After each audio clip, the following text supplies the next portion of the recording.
Seumur hidupku, aku selalu berpikir bahwa aku adalah wanita yang sangat beruntung. Namaku Larasati Dewi, dan tahun ini usiaku akan menginjak kepala 4. Aku telah membangun sebuah keluarga, yang membuat siapapun yang melihatnya akan berdecak kagum karena iri. Suamiku, Baskara Wijoyo, 5 tahun lebih tua dariku dan menjabat sebagai manajer di sebuah perusahaan konstruksi besar. Baskara memang bukan tipe pria yang pandai merangkai kata-kata manis, tetapi ia selalu menunjukkan tanggung jawabnya sebagai seorang suami dan ayah. Ia berangkat kerja pagi-pagi sekali dan pulang larut malam, menyerahkan seluruh gajinya kepadaku tanpa kurang sepeser pun, dan pada akhir pekan ia selalu menjadi orang yang mengajak istri serta anak-anaknya untuk makan di luar atau pergi berlibur. Kami dikaruniai seorang putra dan seorang putri. Putri sulung kami, Kirana, tahun ini berusia 17 tahun dan duduk di kelas 2 SMA. Ia adalah anak yang cantik dan baik hati. Putra kami, Bima, baru saja genap berusia 10 tahun. Ia anak yang aktif, tetapi sangat lengket dengan ibunya. Rumah pribadi kami yang berlantai 2 terletak di sebuah gang yang tenang di pinggiran Jakarta. Meskipun bukan rumah yang sangat besar, tempat itu selalu dipenuhi oleh gelak tawa. Alih-alih bekerja di kantor, aku memilih untuk mengurus rumah tangga dan merawat anak-anak, serta mengelola sebuah warung kelontong kecil yang berada di bagian depan rumah. Penghasilannya memang tidak seberapa, tetapi cukup agar aku tidak perlu meminta uang pada suami setiap kali membutuhkan uang kecil. Hidup mengalir dengan tenang, layaknya air sungai yang damai. Setiap pagi, aku bangun lebih awal untuk menyiapkan sarapan bagi seluruh keluarga. Setelah suami dan anak-anak berangkat, aku membersihkan rumah dan menjaga warung. Sore harinya, aku kembali sibuk menyiapkan makan malam, menanti suami dan anak-anakku kembali untuk duduk bersama di meja makan yang hangat. Aku merasa bangga dengan istanaku dan suasana keluarga yang telah kubangun selama ini. Aku percaya suamiku, Baskara, pun merasakan hal yang sama. Meskipun ia seorang pendiam, aku bisa membaca kepuasan di matanya saat ia memandang istri dan anak-anaknya, serta semua yang telah kami bangun bersama selama 20 tahun terakhir. Hubunganku dengan ibu mertuaku, Ibu Yanti, juga sangat harmonis. Ibu mertuaku adalah orang Betawi asli. Wataknya ceplas-ceplos, tetapi hatinya sangat hangat. Sejak hari pertama aku menjadi menantunya, tidak pernah sekalipun beliau mencelaku atau membuatku susah. Beliau menganggapku seperti putrinya sendiri, dan aku pun menghormatinya layaknya ibu kandungku. Ayah mertuaku telah meninggal dunia lebih dulu, sehingga Ibu Yanti seorang diri membesarkan Baskara dengan segala jerih payahnya. Kini, melihat putranya telah dewasa dan berkeluarga, beliau pun merasa puas. Beliau tidak tinggal bersama kami, tetapi rumahnya hanya berjarak beberapa blok, sehingga setiap akhir pekan kami sekeluarga sering berkumpul. Ibu mertuaku memiliki seorang sahabat karib sejak masa gadisnya, yaitu Tante Rini. Tante Rini sebaya dengan ibu mertuaku. Ia telah lama menjanda dan hidup sebatang kara tanpa anak. Keduanya tak terpisahkan seperti bayangan, kemanapun selalu bersama. Setiap kali ada acara di rumah kami, Tante Rini selalu sigap membantu layaknya keluarga sendiri. Ia terampil dan tutur katanya lembut, sehingga kami sekeluarga menyukainya. Kirana dan Bima bahkan memanggilnya Eyang Rini. Aku tidak pernah sekalipun menaruh curiga pada hubungan mereka yang begitu erat. Bagiku, Tante Rini tak lebih dari seorang kerabat dekat. Namun, kedamaian palsu itu mulai retak pada suatu Sabtu sore yang gerah. Aku ingat betul sore itu. Udara yang panas dan pengap seakan mencekik, sama seperti hatiku di kemudian hari. Kami sekeluarga baru saja selesai makan siang. Baskara berkata ada urusan mendadak di kantor dan mungkin baru akan pulang larut malam. Bekerja di akhir pekan bukanlah hal yang aneh baginya, terutama saat proyek konstruksi memasuki tahap akhir. Jadi, aku hanya berpesan agar ia berhati-hati, lalu membereskan piring. Kedua anakku naik ke kamar mereka, riuh berkata akan menonton film. Warung sedang sepi karena jam makan siang.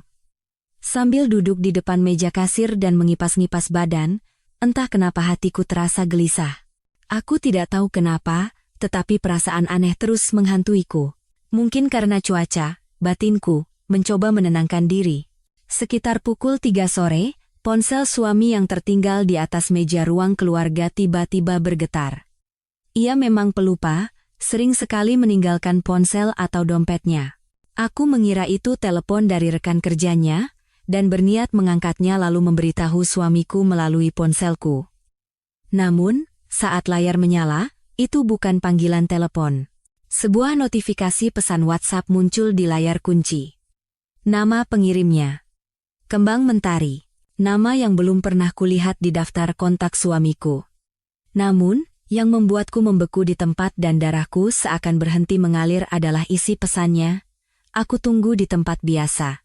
Kangen wangi parfummu, Mas.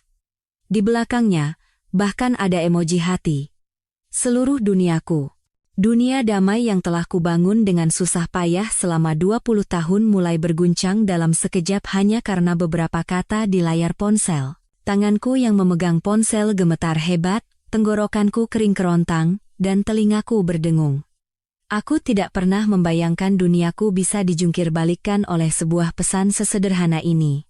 Namun, itu terjadi, dan itu hanyalah awal dari mimpi buruk yang bahkan tak pernah bisa kubayangkan. Kipas di tanganku jatuh ke lantai keramik, menciptakan suara kering dan mengerikan di tengah keheningan sore musim kemarau. Aku terpaku di tempat, hanya menatap tajam ke layar ponsel. Aku tunggu di tempat biasa. Kangen wangi parfummu, Mas. Setiap kata terasa seperti jarum tajam yang menusuk jantungku. Berbagai pertanyaan berkecamuk. Siapa Kembang Mentari? Di mana tempat biasa itu? Dan wangi parfum Mas Baskara. Aroma yang sudah begitu akrab bagiku setelah 20 tahun berbagi ranjang, kini menjadi objek kerinduan wanita lain. Setelah syok pertama berlalu, amarah mulai membara di dalam dada. Ingin rasanya kubanting ponsel ini, ingin aku berteriak, dan ingin segera kutanyakan pada Baskara. Namun, sepotong akal sehat menahanku. Bukti, apakah ini bisa menjadi bukti? Baskara bisa saja mengelak, ia bisa bilang ada yang salah kirim pesan, atau ini hanya lelucon jahat. Tidak. Aku harus tenang. Aku tidak bisa bertindak gegabah hanya dengan satu pesan yang ambigu ini. Dengan tangan gemetar, aku mencoba membuka kunci ponsel Baskara. Kata sandi. Selama beberapa detik aku tertegun. Dulu, ponselnya tidak pernah memakai kata sandi. Sebagai suami istri, kami saling menghargai privasi, tetapi tidak sampai harus ada pertahanan seperti ini. Sejak kapan ia memasang kata sandi? Ku coba memasukkan tanggal lahirnya, tetapi salah. Tanggal lahirku juga bukan. Tanggal pernikahan kami, tanggal lahir Kirana dan Bima, semuanya salah. Setelah 5 kali mencoba, ponsel itu terkunci selama 1 menit. Sikap defensif ini semakin memupuk kecurigaanku menjadi sebuah kebenaran yang mengerikan. Ia menyembunyikan sesuatu. Sesuatu yang begitu penting hingga harus digembok agar aku, istrinya sendiri, tidak bisa mengaksesnya. Pikiranku kusut seperti benang kusut. Aku mondar-mandir di ruang keluarga, merasakan ribuan pertanyaan membanjiri kepalaku. Sejak kapan ia berubah? Aku mulai memutar kembali ingatanku, menelusuri kembali tanda-tanda aneh belakangan ini yang kulewatkan begitu saja. Benar. Sekitar 6 bulan yang lalu, Baskara mulai memperhatikan penampilannya. Ia tidak lagi asal memakai kaos dan celana usang. Ia pergi sendiri ke mall untuk membeli beberapa kemeja merek mahal dan juga membeli parfum.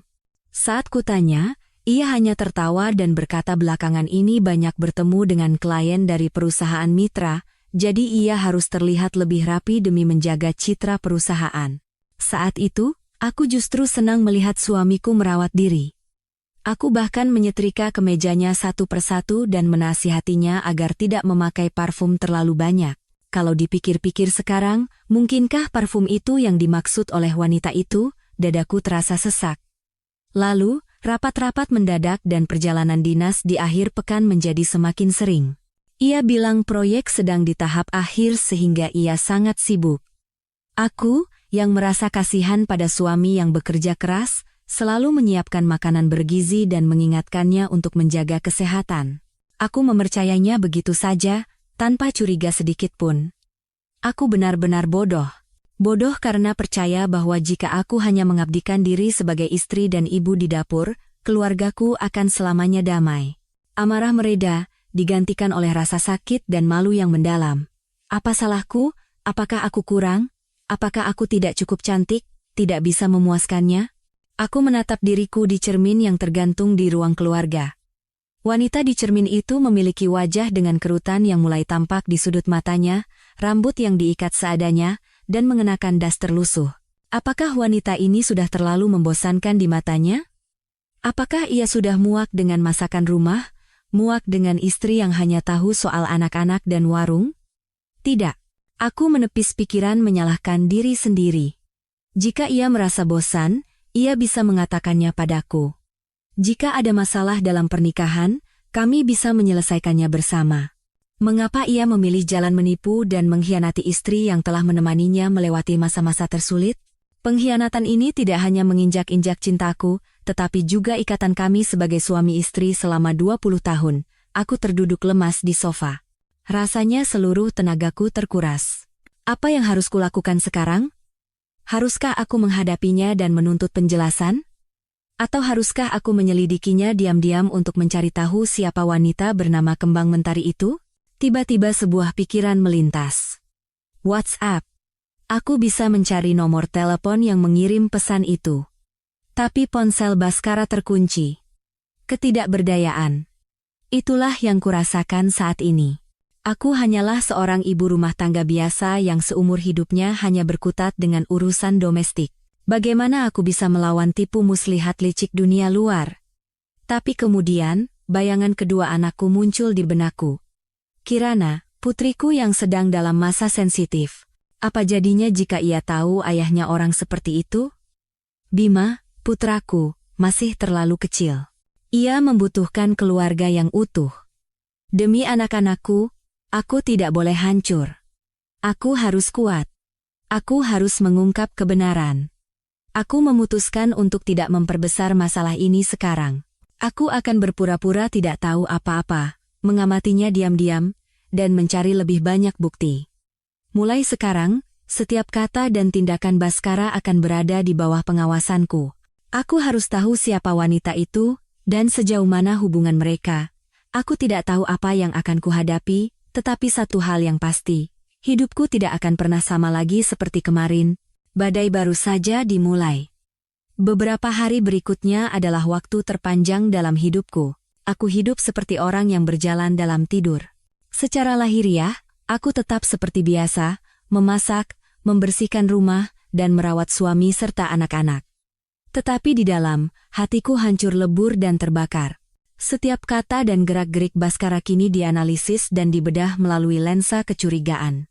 Senyumnya, tepukan tangannya di bahuku, suaranya saat menanyakan kabarku, semua itu tampak begitu palsu dan memuakkan di mataku.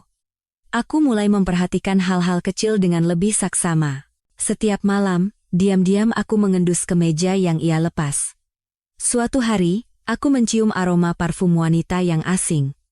Manis dan kuat, sangat berbeda dengan aroma bedak bayiku atau sampo putriku. Jantungku serasa berhenti berdetak. Ia pasti bersama wanita itu. Seberapa dekat mereka hingga aroma itu bisa menempel begitu kuat di bajunya? Panggilan teleponnya juga mencurigakan. Ia sering pergi ke beranda atau masuk ke kamar mandi untuk menerima telepon. Jika aku kebetulan mendekat, ia akan buru-buru menutup telepon atau menjawab singkat beberapa kata lalu beralasan itu urusan kantor. Aku tahu ia berbohong. Tatapan matanya yang gelisah dan suaranya yang ragu-ragu mengatakan segalanya. Emosi yang terpendam dan kecurigaan menggerogoti jiwaku setiap hari. Aku menjadi semakin mudah marah dan lelah.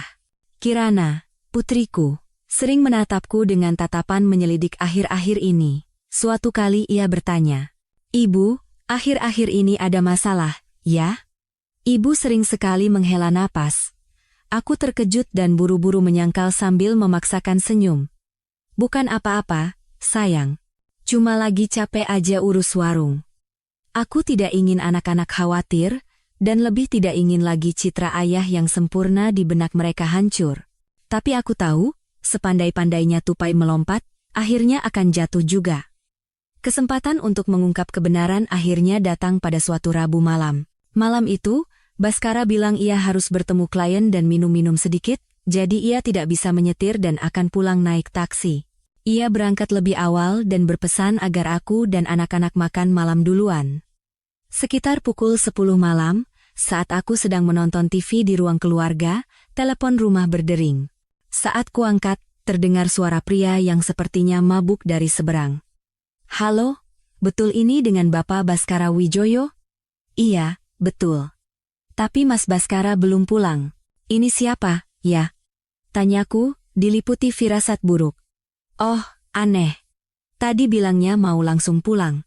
Kita baru saja keluar bareng dari Melodi Indah Karaoke di Blok M. Katanya capek, jadi pulang duluan. Melodi Indah Karaoke? Blok M? Bukankah ia bilang bertemu klien? Jantungku mulai berdebar kencang. Aku berusaha menjaga suaraku agar tetap tenang. Mungkin Bapak salah sambung. Lalu aku buru-buru menutup telepon. Saat itu, hanya ada satu pikiran di kepalaku. Ia berbohong. Ia tidak pergi bertemu klien. Ia pergi ke tempat karaoke, dan kemungkinan besar bersama Kembang Mentari. Aku tidak bisa tinggal diam lagi. Dorongan kuat memaksaku untuk bertindak. Aku harus ke sana. Aku harus menggerebeknya. Aku bergegas berganti pakaian dan mengambil kunci motor. Kepada Kirana, aku hanya berkata akan keluar sebentar, lalu melesat menembus malam. Suara putriku yang memanggil dari belakang dengan cemas pun tak kuindahkan. Malam itu, Blok M bermandikan cahaya dan dipenuhi oleh berbagai tempat hiburan. Aku mencari Melodi Indah Karaoke. Dari kejauhan, aku bisa melihat mobil Baskara terparkir di area parkir tempat karaoke itu. Itu mobilnya. Ia mengendarai mobil ke sini, lalu berbohong bilang akan naik taksi. Darahku mendidih karena marah. Aku memarkir motorku di dekat sebuah warung, berjalan mendekati tempat karaoke itu, dan bersembunyi di balik pohon besar sambil terus menatap pintu masuk. Berapa lama aku menunggu? Setengah jam? 1 jam? Aku tidak tahu lagi. Waktu terasa membeku, dan setiap detik yang berlalu terasa seperti siksaan. Kakiku pegal, tetapi aku tidak bisa bergerak. Akhirnya, pintu karaoke terbuka dan sepasang pria dan wanita keluar sambil saling berpegangan dan berjalan terhuyung-huyung. Mereka tertawa dan berbicara dengan mesra. Pria itu tidak lain adalah suamiku, Baskara. Dan wanita yang merangkul lengannya dan menyandarkan kepalanya dengan mesra di bahunya. Saat wanita itu mengangkat wajahnya di bawah cahaya lampu jalan yang remang-remang, seluruh tubuhku membeku, duniaku seakan runtuh, dan napasku tercekat di dada. Wanita itu bukan orang asing. Wajah itu, senyum itu, tidak mungkin aku tidak mengenalnya. Dia adalah sahabat karib ibu mertuaku, Tante Rini. Orang yang selalu kuhormati dan kupanggil Tante. Orang yang dipanggil Eyang Rini oleh anak-anakku. Janda malang yang selalu kukasihani. Orang yang sering datang ke rumah kami dan makan semeja dengan seluruh keluarga. Baskara merangkul pinggangnya dan membisikkan sesuatu. Wanita itu tertawa genit dan menyandarkan kepalanya di dada Baskara. Pemandangan itu, lebih dari pesan Kembang Mentari, adalah pedang mematikan yang menembus jantungku. Ternyata, Kembang Mentari bukanlah wanita muda dan cantik, melainkan wanita ini. Wanita yang usianya sebaya dengan ibu mertuaku, wanita yang tidak pernah terlintas dalam imajinasiku. Pengkhianatan ini bukan hanya datang dari suamiku. Ini datang dari orang yang kuanggap seperti keluarga. Ini bukan lagi sekadar perselingkuhan. Ini adalah penipuan, sebuah tindakan yang menginjak-injak segala sesuatu yang disebut moral dan etika. Dan ini adalah pengkhianatan yang mengerikan terhadap sahabat karibnya sendiri, ibu mertuaku. Aku terpaku di balik pohon, air mata mengalir deras. Bukan karena amarah, melainkan rasa jijik dan sakit yang meresap hingga ke tulang. Aku melihat Baskara membukakan pintu mobil untuk Rini, lalu ia berputar ke kursi pengemudi, dan melesat pergi ke dalam kegelapan. Aku hanya bisa berdiri di sana, menatap hingga lampu mobil itu benar-benar hilang. Seluruh duniaku, seluruh kepercayaanku, hancur lebur pada malam yang menentukan itu. Aku pulang seperti orang linglung. Kirana belum tidur, menungguku di ruang keluarga. Melihatku yang pucat pasi dan berantakan, ia terkejut dan berlari menghampiriku. "Ibu, dari mana saja?" Kenapa pucat sekali? Ada apa? Aku sudah tidak punya tenaga lagi untuk berbohong pada putriku.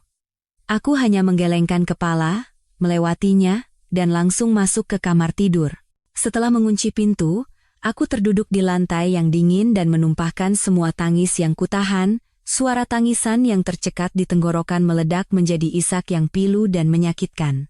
Bayangan Baskara dan Rini yang bermesraan terus berputar di kepalaku seperti film horor.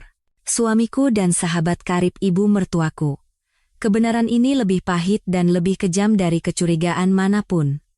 Ini adalah tamparan tidak hanya untukku, tetapi untuk seluruh keluarga ini, dan untuk wajah ibu mertuaku. Entah berapa lama aku duduk dalam kegelapan. Aku mendengar suara mobil yang kukenal berhenti di depan rumah. Baskara sudah pulang. Suara kunci, suara pintu terbuka, lalu langkah kakinya menaiki tangga. Setiap suara itu terasa seperti pukulan palu di sarafku yang tegang. Ia memutar kenop pintu kamar.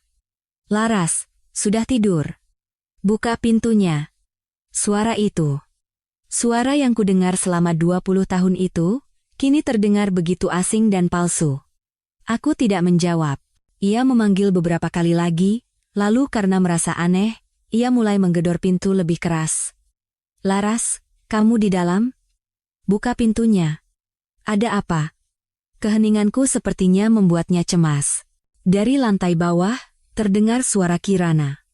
Ayah, tadi ibu pulang-pulang sudah aneh, coba lihat ada apa. Akhirnya, aku berdiri.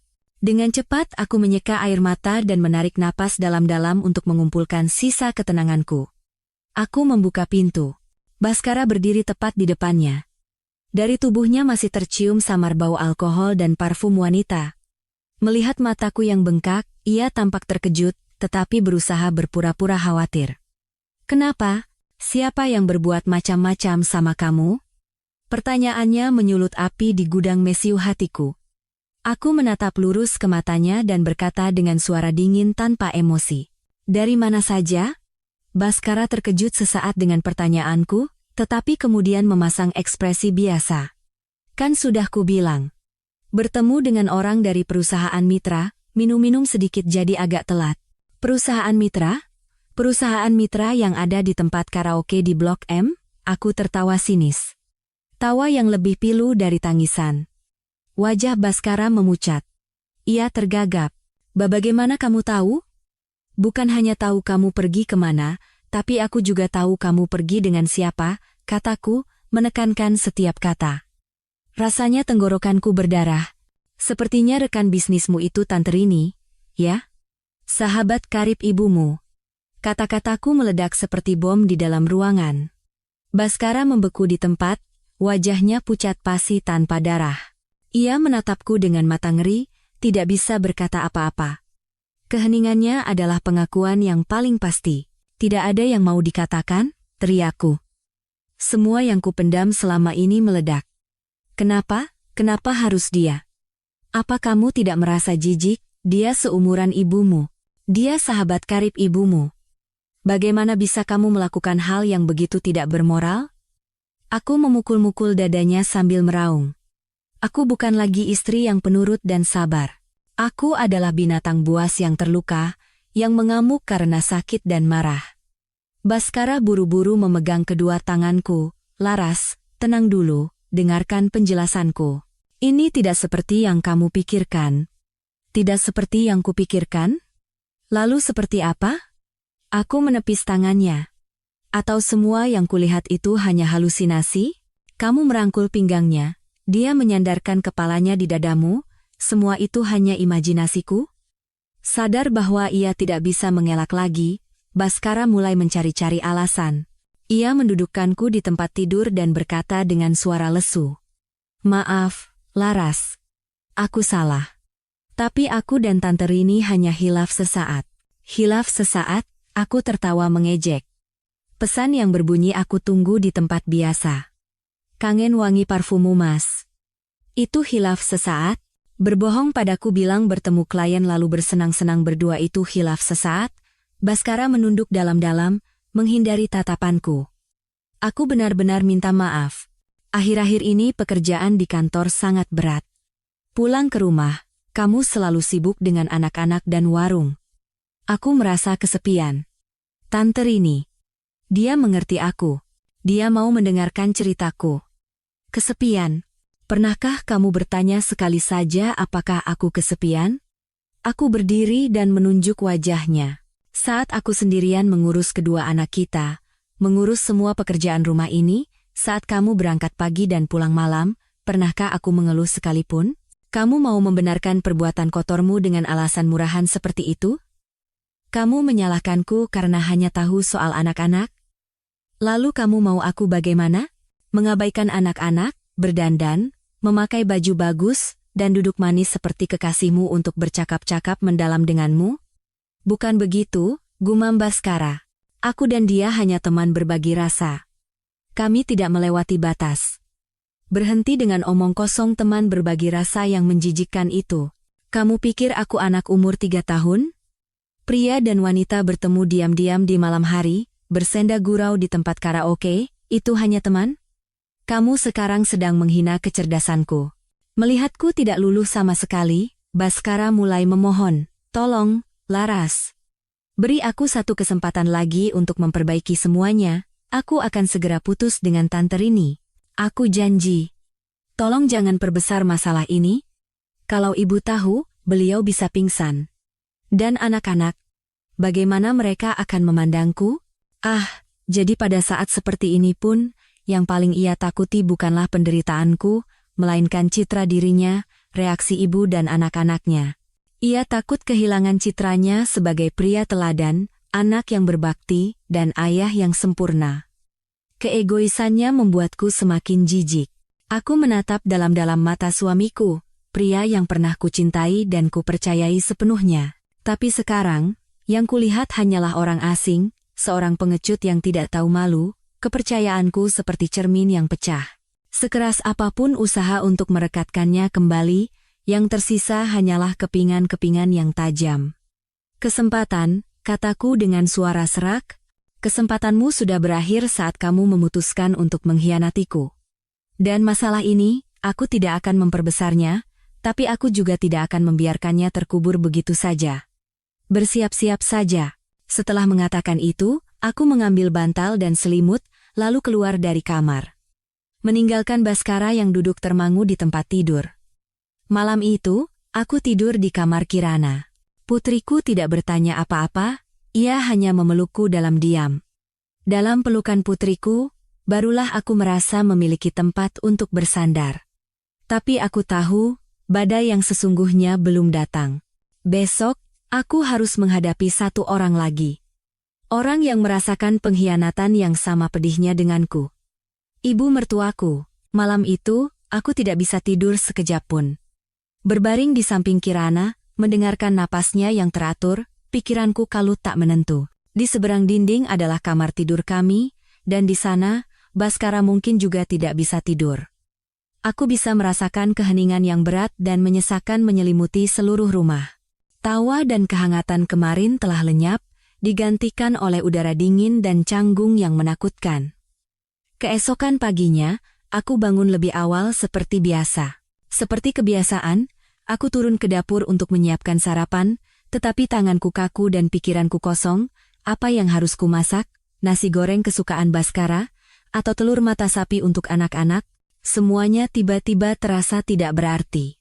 Sarapan keluarga yang memerankan kebahagiaan palsu. Akhirnya, aku hanya merebus beberapa buah ubi jalar. Saat aku meletakkan piring berisi ubi di meja makan, Baskara turun dari lantai atas. Wajahnya kuyu, matanya merah. Ia menatapku dengan pandangan penuh rasa bersalah dan permohonan. Laras, duduk dan makan. Lalu berangkat kerja, potongku dengan suara sedingin es. Aku tidak ingin mendengar kata-katanya lagi. Sekarang, semua permintaan maaf dan alasan hanyalah penghinaan bagiku. Bima berlari turun dan menatap bergantian antara aku dan ayahnya, lalu duduk di kursinya. Kirana melirik ayahnya sekilas, lalu duduk diam di sampingku dan seolah menghiburku, ia menggenggam tanganku di bawah meja. Sarapan berlangsung dalam keheningan yang mencekam. Bahkan suara kunyahan ubi pun terdengar begitu keras dan mengganggu. Baskara beberapa kali mencoba memulai percakapan, tetapi selalu terpental oleh keheningan kami bertiga. Akhirnya, ia meninggalkan setengah ubinya, berdiri dalam diam, mengambil tas kerjanya, dan berangkat. Baru setelah punggungnya menghilang di balik pintu, aku menghela napas.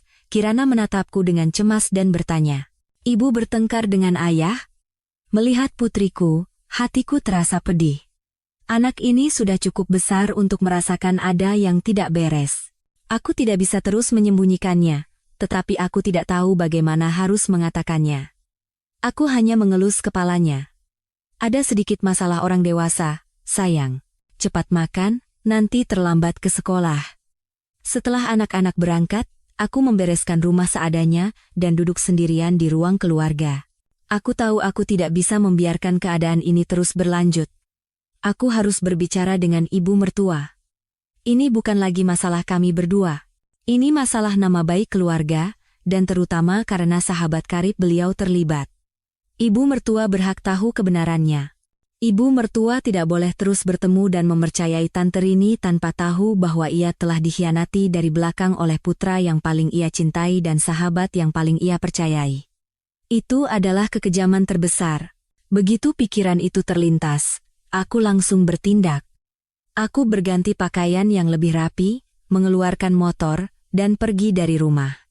Perjalanan ke rumah ibu mertua hari ini terasa begitu panjang. Biasanya aku cepat sampai dan hatiku riang, tetapi hari ini setang motor terasa begitu berat. Aku sedang dalam perjalanan untuk menyampaikan berita yang akan menghancurkan hati seorang wanita tua, kepada orang yang selalu kuhormati. Tapi aku tidak punya pilihan lain. Ibu mertua sedang menyirami pot-pot anggrek bulan kesayangannya di halaman. Melihatku, wajahnya langsung berseri-seri. "Loh, Laras? Tumben pagi-pagi sudah kesini, nggak jaga warung?" Aku memaksakan senyum, memarkir motor, dan masuk ke halaman. "Iya, Bu. Hari ini badan kurang enak, jadi warungnya tutup lebih awal. Mampir sebentar ke sini." "Badan nggak enak, kenapa? Sini masuk, duduk dulu. Minum teh biar segeran." Ibu mertua memegang tanganku dan menuntunku masuk sambil bertanya dengan ramah. Perhatiannya justru membuatku semakin sulit untuk memulai pembicaraan. Ibu mertua menyeduhkan secangkir teh hangat. Aroma teh yang lembut sedikit menenangkan hatiku. Beliau duduk di hadapanku dan menatapku dengan tatapan penuh kasih. "Muka kamu pucat sekali, bertengkar sama Baskara, ya? Atau dia bikin kamu susah lagi?" Pertanyaan ibu mertua tepat mengenai lukaku yang sedang berdarah. Air mataku tumpah. Aku tidak bisa menahannya lagi. Melihatku menangis, ibu mertua terkejut. "Loh, Nak, jangan nangis. Kalau ada apa-apa, cerita sama ibu. Kalau kamu nangis begini, ibu jadi ikut sedih." "Baskara mukul kamu?" Aku menggelengkan kepala dengan kuat, berusaha menelan isak yang tertahan di tenggorokan. Aku memegang tangan keriputnya dan berkata dengan suara gemetar, "Bu, saya tidak tahu bagaimana harus mengatakan ini pada ibu. Katakan saja apapun. Ibu ini kan ibumu juga." Aku menarik napas dalam-dalam, memejamkan mata sejenak, lalu membukanya. Aku menatap lurus ke arah ibu mertua. "Bu, suami saya, Mas Baskara, selingkuh." Tangan ibu mertua yang sedang memegang cangkir teh berhenti di udara. Senyum di bibirnya pun lenyap dalam sekejap. Beliau menatapku dengan pandangan tidak percaya. "Kakakmu bilang apa barusan, Baskara? Jangan bercanda begitu, nggak lucu." "Saya tidak bercanda, Bu. Ini kenyataan." Air mataku kembali mengalir. Saya melihatnya dengan mata kepala saya sendiri. Aku menceritakan semuanya pada ibu mertua. Mulai dari pesan kembang mentari, perubahan sikap Baskara, hingga tadi malam, saat aku memergokinya bersama wanita itu di tempat karaoke dengan mesra. Aku menceritakannya sambil terisak, tetapi berusaha menjelaskannya serunut mungkin. Ibu Yanti duduk tak bergerak. Wajahnya yang penuh keterkejutan berubah menjadi pucat pasi. Beliau berusaha berpegang pada seutas harapan terakhir. "Mungkin kamu salah lihat, Nak? Atau mungkin itu anak baru di kantornya? Laki-laki kan kalau di pergaulan suka tergoda." Pada titik ini, Aku tidak bisa tidak menyebutkan nama itu. Aku menatap ibu mertua dan berkata dengan suara pedih. Orang yang bersama Mas Baskara bukan wanita muda, Bu. Aku berhenti sejenak, mengumpulkan keberanian. Dia Tante Rini. Apa? Teriak Ibu Yanti. Cangkir teh di tangannya jatuh dan pecah berkeping-keping. Air teh muncrat ke lantai keramik. Beliau berdiri dengan tergesa-gesa, tubuhnya limbung. Aku segera berlari menopangnya. Ibu, tenang, Bu, kakakmu bilang lagi, siapa? Beliau mencengkeram bahuku dengan kuat. Matanya merah, penuh dengan kengerian dan ketidakpercayaan. Tante Rini, Bu. Sahabat karib ibu. Aku mengulanginya, merasakan sakit seolah jantungku diremas. Ibu Yanti terkulai lemas. Seluruh tenaganya seakan terkuras, beliau terduduk kembali di kursi. Beliau tidak menangis, tetapi wajahnya lebih menakutkan dari tangisan. Pucat tanpa nyawa, matanya menatap kosong ke satu titik. Pengkhianatan ganda. Putra satu-satunya yang begitu ia cintai dan sahabat karibnya selama 50 tahun. Mereka berdua bersama-sama menusukkan pisau mematikan ke jantungnya. Setelah beberapa saat, barulah beliau mengeluarkan suara serak yang mengerikan. Kakakmu tunggu di sini. Urusan ini, biar ibu. Beliau berdiri dengan terhuyung-huyung. Tapi kali ini, di matanya bukan lagi ada rasa sakit, melainkan api kebencian yang membara. Beliau berjalan ke arah pintu dan mengambil topinya. Ibu mau kemana? Tanyaku cemas. Tanpa menoleh, beliau melemparkan satu kalimat dingin. Mau cari perempuan jahanam itu. Mau kutanya langsung, kenapa dia tega melakukan ini pada kami. Melihat punggungnya yang bungkuk tetapi dipenuhi amarah, aku bisa merasakan bahwa sebuah pertarungan besar akan segera terjadi. Ibu Yanti terkulai lemas. Seluruh tenaganya seakan terkuras, beliau terduduk kembali di kursi. Beliau tidak menangis, tetapi wajahnya lebih menakutkan dari tangisan. Pucat tanpa nyawa, matanya menatap kosong ke satu titik, pengkhianatan ganda. Putra satu-satunya yang begitu ia cintai dan sahabat karibnya selama 50 tahun. Mereka berdua bersama-sama menusukkan pisau mematikan ke jantungnya. Aku mengambil motorku dan membonceng ibu mertua. Selama perjalanan ke rumah Tante Rini, beliau tidak mengucapkan sepatah kata pun. Beliau duduk diam di belakangku seperti batu, tetapi aku bisa merasakan seluruh tubuhnya bergetar karena marah. Rumah Tante Rini berada di dalam gang kecil lainnya. Sebuah rumah sederhana berlantai satu dengan halaman yang dipenuhi bunga bougainville. Tempat itu adalah tempat di mana ibu mertua dan Tante Rini biasa duduk berjam-jam mengobrol, memikirkan itu. Rasa mual menyerangku. Apa yang ia bicarakan dalam obrolan itu? Apa yang ia sembunyikan di balik senyum ramahnya? Aku memarkir motor di depan gerbang. Ibu Yanti turun. Tanpa perlu menekan bel, beliau mendorong gerbang besi yang tidak terkunci rapat dan langsung masuk ke halaman. Aku buru-buru mengikutinya. Tante Rini sedang duduk di teras, memangkas ranting-ranting tanaman hias dengan gunting. Melihat kedatangan kami yang tiba-tiba, ia tampak terkejut, tetapi kemudian tersenyum ramah, senyum yang kini tampak begitu palsu di mataku. Loh, Yanti sama Laras? Tumben. Nggak telepon dulu. Ayo masuk. Aku baru saja menyeduh teh melati yang enak. Ia berdiri dan hendak memegang tangan ibu mertua seperti biasa, tetapi ibu Yanti menepisnya. Jangan sentuh aku. Suara ibu mertua dingin dan tajam seperti pisau. Senyum di wajah Tante Rini membeku. Ia menatap ibu mertua, lalu melirikku. Ada kebingungan dan tatapan menyelidik di matanya. Yanti, kamu kenapa? Ada masalah? Ibu Yanti tidak langsung menjawab. Beliau berjalan mengelilingi halaman, melihat pot-pot bunga dan pohon yang dulu ia tanam bersama Rini. Lalu ia berhenti dan menghadap wanita itu. Tatapannya seperti dua bilah pisau yang menembus wajahnya. Rin, sudah berapa tahun kita berteman? Pertanyaan tiba-tiba itu membuat Tante Rini bingung. Ya, sudah hampir 50 tahun. Kan kita kenal dari kecil. Tumben kamu tanya begitu? 50 tahun? Ulang Ibu Yanti dengan suara penuh cemooh. 50 tahun aku menganggapmu seperti saudara kandungku sendiri. Ada makanan enak sedikit saja, aku selalu ingat bagianmu. Anakku menganggapmu seperti orang tua, menantuku menghormatimu seperti tantenya sendiri. Tapi begini caramu membalasnya?" Wajah Tante Rini mulai berubah. Ia melirikku lagi, dan melihat wajahku yang sembab tetapi penuh amarah, ia sepertinya menyadari segalanya. Tapi ia masih mencoba mengelak. "Aku tidak mengerti apa yang kamu bicarakan. Apa salahku?" "Masih pura-pura," teriak Ibu Yanti. Kesabarannya sudah habis. "Kamu dan anakku, Baskara, katakan apa yang kalian lakukan di belakangku dan Laras." Tante Rini terkejut, wajahnya pucat pasi. Ia mundur selangkah dan tergagap. "Siapa yang bilang omong kosong seperti itu? Aku dan Mas Baskara tidak ada hubungan apa-apa." "Omong kosong?" Aku tidak bisa diam lagi. Aku maju dan berdiri di samping ibu mertua. Saya melihatnya dengan mata kepala saya sendiri.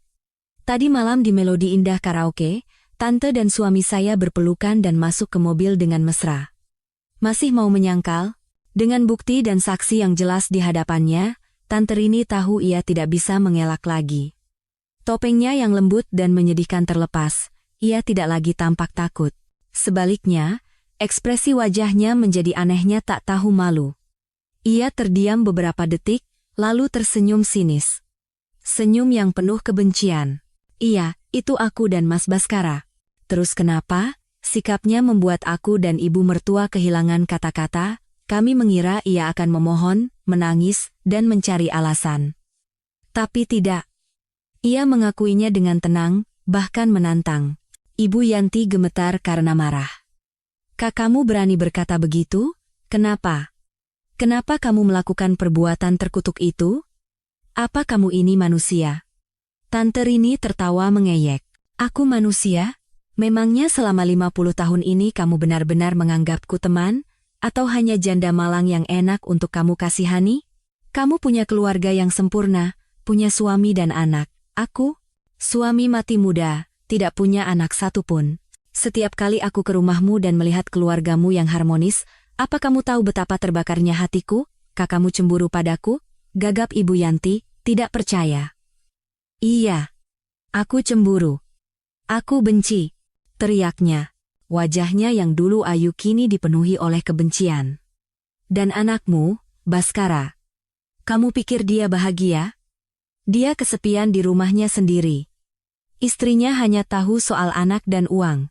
Aku mendekatinya untuk menghiburnya, memberikan apa yang tidak bisa diberikan oleh istrinya. Kami berdua saling menginginkan." "Diam." Ibu Yanti tidak tahan lagi. Beliau melayangkan tangannya dan menampar pipi Rini dengan keras. "Perempuan murahan. Beraninya kamu menjelek-jelekan menantuku. Kamu tidak pantas. Kamu yang menghancurkan keluargaku, menginjak-injak persahabatan kita selama 50 tahun. Kamu ini ular berbisa." Tante Rini terhuyung-huyung setelah ditampar. Bekas 5 jari tercetak jelas di pipinya, tetapi ia tidak menangis.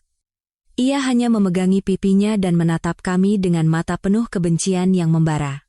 Ibu Yanti terengah-engah, menunjuk wajahnya dan berkata dengan menekankan setiap kata. "Mulai hari ini, persahabatan kita selama 50 tahun berakhir. Kamu dan aku bukan siapa-siapa lagi.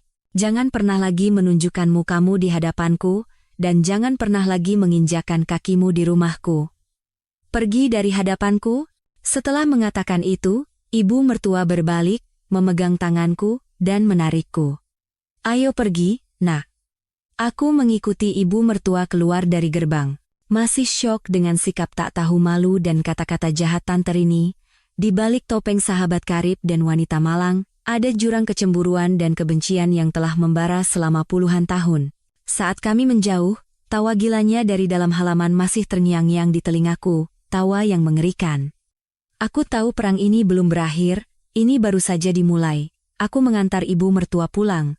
Amarah yang tadi membara telah hilang, kini di wajahnya hanya tersisa kelelahan dan penderitaan yang luar biasa. Saat aku menuntunnya masuk ke rumah, beliau terduduk lemas di sofa tua, bahunya yang kurus mulai bergetar. Untuk pertama kalinya setelah bertahun-tahun, aku melihat ibu mertua menangis. Bukan tangisan yang keras, melainkan air mata tua yang sunyi, mengalir di pipinya yang keriput, Penderitaan karena kehilangan sahabat 50 tahun. Penderitaan karena dikhianati oleh putra yang begitu ia cintai. Itu lebih mengerikan dari amarah. Aku duduk di sampingnya, merangkul bahunya, dan menepuknya pelan. Ibu, jangan terlalu sedih, semua akan berlalu. Beliau memegang tanganku. Dingin, tetapi genggamannya erat. Ibu yang minta maaf, Laras. Ibu salah mendidik anak. Ibu salah mempercayai teman. Gara-gara kesalahan ibu, kamu jadi menderita begini. Ini bukan salah ibu.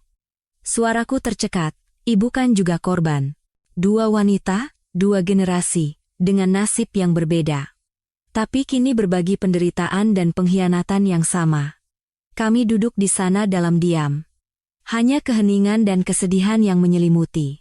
Ironisnya, simpati tanpa kata ini justru membuat kami lebih dekat dari sebelumnya. Saat aku tiba di rumah, hari sudah mulai gelap. Rumahku, yang selalu kubanggakan sebagai istanaku. Kenapa sekarang tampak begitu dingin dan asing di mataku? Seperti cangkang keong yang indah tetapi kosong di dalamnya. Saat aku masuk, Baskara sudah pulang. Ia duduk di ruang keluarga. Melihatku, ia buru-buru berdiri dengan wajah cemas. Ia pasti sudah menebak dari mana aku dan ibunya. Kamu, bertemu dengan ibu dan dia? Tanyanya hati-hati. Aku tidak menatapnya, langsung berjalan ke dapur untuk menyiapkan makan malam. Aku tidak punya tenaga lagi untuk bertengkar, tidak punya kekuatan lagi untuk menangis. Hatiku kini dingin, beku, dan kosong. Makan malam itu adalah sebuah siksaan. Aku hanya memasak beberapa lauk sederhana, tetapi tidak ada yang bisa makan dengan benar. Baskara duduk di seberangku, sesekali menatapku dengan tatapan menyelidik dan memohon. Aku mengabaikannya sama sekali. Hanya Bima, putraku, dengan kepolosan anak-anaknya, yang tidak menyadari badai di rumah kami. Ia berceloteh tentang kejadian di sekolah, tetapi akhirnya terdiam karena keheningan mengerikan dari 3 orang lainnya. Ia menatap ayahnya, menatapku, dengan pandangan bingung. Yang memecah suasana mencekam ini adalah Kirana. Ia meletakkan sumpitnya dengan keras di atas meja, menciptakan suara kering. Rumah kita ini kenapa sih? Ia menatap lurus ke arahku dan Baskara, berkata dengan suara kesal. Sudah beberapa hari ini tidak ada yang saling bicara, makan seperti di rumah duka. Ayah, ibu, kalau ada masalah, bicarakan. Jangan buat kami ikut hidup dalam suasana seperti ini, aku capek. Kata-kata putriku seperti jarum yang menusuk balon keheningan. Baskara menunduk dalam-dalam, tidak berkata apa-apa. Melihat putriku, hatiku terasa seperti diiris. Aku sudah berusaha menyembunyikannya, tetapi akhirnya aku menyakiti anak-anakku juga. Aku meletakkan sumpitku dan menatap kedua anakku, berkata dengan suara serak. Maafkan ibu, nak. Ada masalah yang sangat besar antara ayah dan ibu? Ayahmu telah melakukan kesalahan yang sangat besar pada ibu dan keluarga kita. Aku tidak mengatakan secara spesifik apa masalahnya, tetapi itu sudah cukup bagi Kirana untuk mengerti. Ia menoleh ke ayahnya. Tatapannya berubah dari kesal menjadi kecewa dan marah. Ayah berbuat apa sama ibu sampai ibu menangis? Baskara mengangkat kepalanya. Wajahnya pucat, ia tergagap. Kirana, ini urusan orang dewasa. Kamu tidak perlu ikut campur. Kenapa bukan urusanku? Kirana berdiri. Suaranya bergetar. Ini rumahku, dan ibu adalah ibuku. Kalau ayah membuat ibu sedih, itu urusanku. Ayah berbuat apa? Didesak oleh putrinya, Baskara benar-benar bingung. Ia tidak bisa menjawab. Ia hanya duduk di sana, menahan tuduhan dalam diam. Aku pun berdiri dan memegang tangan Kirana dan Bima. Ayo, kita sudah selesai makan.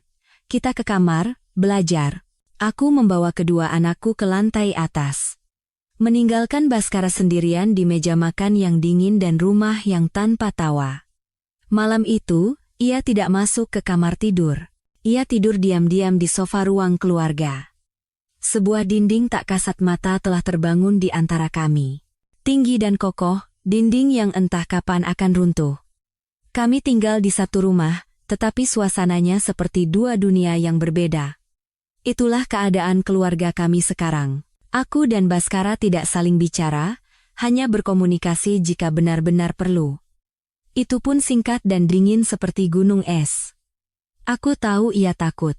Takut diabaikan oleh istri, diacuhkan oleh anak-anak, dan terutama takut akan kemarahan ibunya sendiri. Ia kehilangan semua pilar yang biasa menopangnya, dan seperti orang tenggelam yang meraih sedotan, ia mulai berusaha memperbaiki hubungan. Tapi usahanya canggung dan menyedihkan, dan hanya semakin memperjelas keegoisan dan kedangkalannya. Suatu sore, ia pulang lebih awal dari biasanya. Di tangannya ada sebuah kotak beludru merah yang sangat mewah. Ia menyodorkannya padaku dan berkata dengan suara menjilat. "Laras, ini untukmu. Terimalah sebagai tanda permintaan maafku." Aku melirik kotak itu sekilas, tidak membukanya. Di dalamnya pasti ada kalung atau anting mahal. Apa ia pikir semua ini bisa diselesaikan dengan satu hadiah materi? Aku tertawa sinis. Tawa yang lebih pahit dari air mata. Kamu pikir ini bisa membeli kembali kepercayaanku? Kamu pikir ikatan pernikahan 20 tahun, kehormatan seorang wanita, harganya hanya sebatas kotak ini? Berikan saja pada teman berbagi rasamu itu. Setelah mengatakan itu, aku berbalik dan pergi. Meninggalkan Baskara yang berdiri termangu dengan hadiah di tangannya. Wajahnya penuh kebingungan dan kekecewaan. Setelah rencana materialnya gagal, beberapa hari kemudian ia beralih ke strategi emosional. Ia memilih saat kami hanya berdua di kamar dan memulai repertoar klasik pria yang perselingkuhannya terbongkar. "Laras, tolong beri aku satu kesempatan terakhir." Ia duduk di sampingku dan mencoba memegang tanganku, tetapi aku menariknya. Aku tahu aku salah. Tapi itu semua karena Tante Rini yang menggodaku. Kamu tahu kan, aku juga laki-laki. Kadang bisa hilaf. Itu hanya selingan sesaat. Mendengar itu, amarah di dalam diriku kembali membara. Bukannya mengakui kesalahannya, ia malah melimpahkan semua kesalahan pada orang lain. "Itu alasanmu?" Aku menatap lurus ke wajahnya. "Kamu itu orang dewasa berumur lebih dari 40 tahun, bukan anak kecil yang tidak bisa membedakan benar dan salah. Dia menggodamu? Kalau kamu menolaknya, kalau kamu adalah suami yang benar, siapa yang bisa menggodamu? Jangan beralasan untuk menutupi sifat pengecutmu." Melihatku tidak luluh, ia mengganti nada bicaranya, mencoba meremehkan masalah. "Sudahlah, Laras. Ini kan bukan masalah besar. Ibu sudah tahu, aku sudah dimarahi, perempuan itu juga sudah dihina. Anggap saja semua sudah berlalu, tolong jangan buat keributan. Kita kan juga punya muka di hadapan tetangga. Tidak bisakah kita tutup masalah ini diam-diam?" "Muka?" Aku tertawa keras. "Sampai titik ini pun kamu masih khawatir soal muka sialan itu? Penderitaanku, luka hati ibumu, keluarga yang hancur ini, di matamu tidak lebih berharga dari muka di hadapan tetangga? Kamu egois sekali, Mas Baskara." Putus asa karena tidak bisa membujukku, Baskara menggunakan cara terakhir, anak-anak. Ia mendatangi Kirana. Saat itu putriku sedang belajar di kamarnya. Aku kebetulan lewat dan mendengar percakapan mereka. "Kirana, ayah tahu ayah sudah membuat ibu sangat sedih akhir-akhir ini," katanya dengan suara yang sangat lesu. "Ayah salah. Tapi kamu kan anak perempuan pertama di rumah ini, kamu sudah dewasa. Tolong bantu ayah bujuk ibu, ya? Katakan pada ibu betapa ayah mencintai keluarga kita, bahwa keluarga kita tidak boleh pecah. Ya?" Aku menahan napas, menunggu reaksi putriku. Putriku terdiam cukup lama, lalu mengangkat kepalanya dan menatap lurus ke ayahnya. Suaranya lebih jelas dan tegas dari yang kukira. "Kalau ayah yang salah, ya ayah yang harus minta maaf langsung sama ibu. Ayah yang sudah membuat ibu menangis dan membuat eyang sedih. Terus sekarang ayah minta aku membela ayah, aku tidak bisa. Jangan libatkan aku dalam urusan orang dewasa. Apa yang ayah perbuat, ayah sendiri yang harus selesaikan." Setelah mengatakan itu, putriku kembali menatap bukunya. Tidak lagi menatap ayahnya, Baskara keluar dari kamar putrinya dengan gontai. Wajahnya pucat pasi, ia gagal total. Usaha-usaha rekonsiliasinya yang canggung semuanya menjadi bumerang. Ia tidak bisa membeliku dengan uang, tidak bisa beralasan dengan kata-kata, dan tidak bisa menggunakan anak-anak sebagai tameng. Ia benar-benar terisolasi di rumahnya sendiri.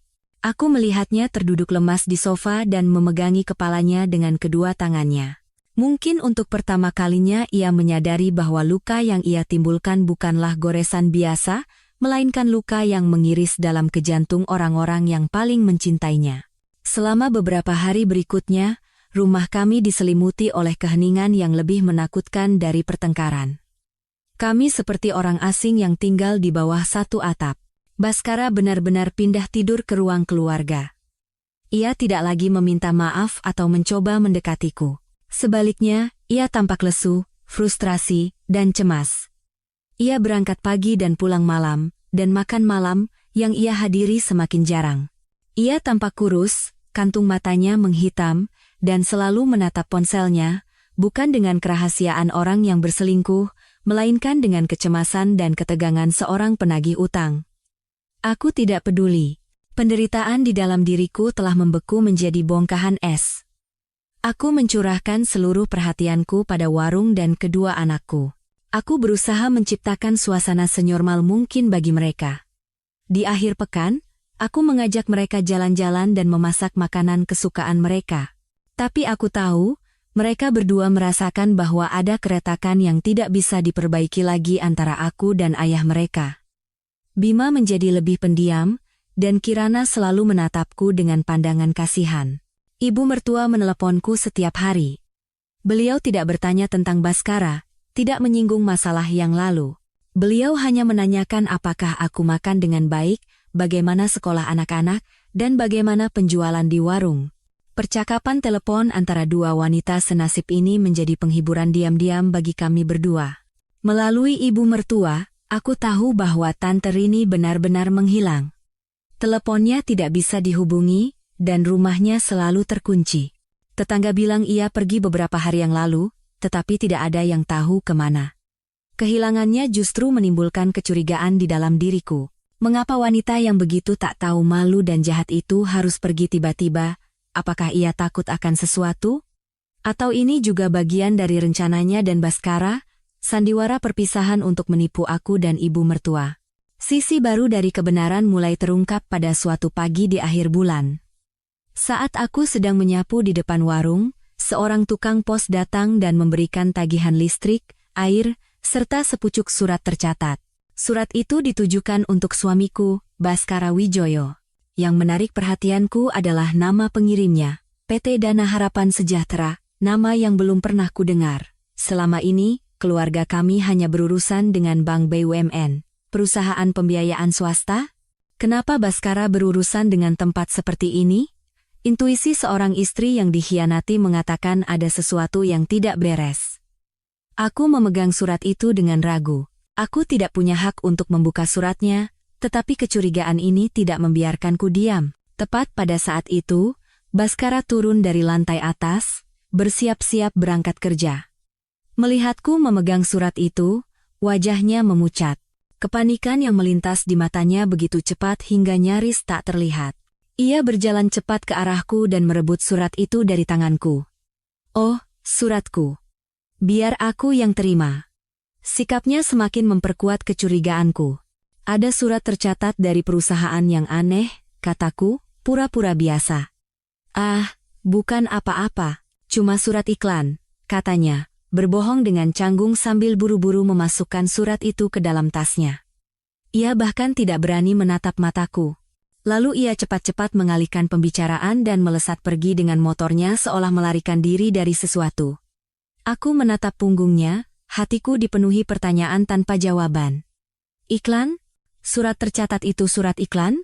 Ketakutan di matanya tadi tidak mungkin bohong? Selain perselingkuhannya dengan Tante Rini, rahasia mengerikan apa lagi yang ia sembunyikan? Cangkang suami teladan dan insinyur sukses yang kukenal kini terkelupas lapis demi lapis, menampakkan seorang pria yang asing dan penuh rahasia menakutkan. Pernikahanku sepertinya tidak hanya dihancurkan oleh seorang wanita, tetapi oleh kebohongan yang jauh lebih dalam. Surat dari perusahaan keuangan misterius itu terus berputar di kepalaku selama berhari-hari. Keheningan di rumah kini tidak hanya dipenuhi oleh penderitaan pengkhianatan, tetapi juga oleh ketegangan dari rahasia yang akan segera terungkap. Aku tahu aku tidak bisa lagi menunggu, Aku tidak bisa membiarkannya terus menipuku dan menyeret keluarga ini ke dalam jurang yang tidak kuketahui. Aku harus mencari kebenaran sendiri. Aku memutuskan untuk bertindak. Aku memilih suatu sore saat Baskara sudah berangkat kerja dan anak-anak masih di sekolah.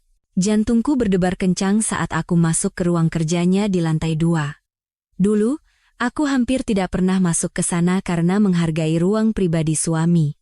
Tapi sekarang, aku tidak merasa bersalah. Dialah yang pertama kali merusak rasa hormat itu. Ruangan itu lebih berantakan dari yang kukira. Gambar-gambar konstruksi dan dokumen berserakan di atas meja. Aku mulai mencari. Aku tidak tahu apa yang kucari. Mungkin surat hari itu? Atau apapun yang berhubungan dengan PT Dana Harapan Sejahtera. Aku menggeledah laci meja dan map-map dokumen, tetapi semuanya hanya berisi dokumen pekerjaan. Saat aku hampir menyerah, mataku tertuju pada sebuah brankas besi kecil yang terkunci rapat di sudut ruangan. Biasanya kunci brankas ini disimpan dengan sangat hati-hati oleh Baskara, tetapi mungkin karena tegang dan lupa, hari ini kuncinya tercampur di antara tumpukan dokumen di atas meja. Dengan tangan gemetar, aku mengambil kunci itu. Rasa bersalah sesaat melintas, tetapi kemudian tekadku mengalahkannya. KLIK. Kuncinya terbuka. Di dalam, selain sertifikat rumah dan beberapa buku tabungan keluarga, ada sebuah map biru yang tersembunyi di paling bawah. Aku mengeluarkannya. Tidak ada tulisan apapun di sampulnya. Jantungku serasa berhenti berdetak saat aku membuka map itu. Halaman pertama adalah perjanjian kredit. Pemberi pinjaman, PT Dana Harapan Sejahtera. Peminjam, Baskara Wijoyo. Aku segera memeriksa jumlah pinjaman. 3 miliar rupiah. Pandanganku menjadi gelap. 3 miliar. Tidak mungkin kami membutuhkan uang sebanyak itu. Kami tidak perlu merenovasi rumah, tidak perlu membeli mobil. Biaya pendidikan anak-anak sudah cukup ditanggung oleh penghasilan warungku dan sebagian gaji Baskara.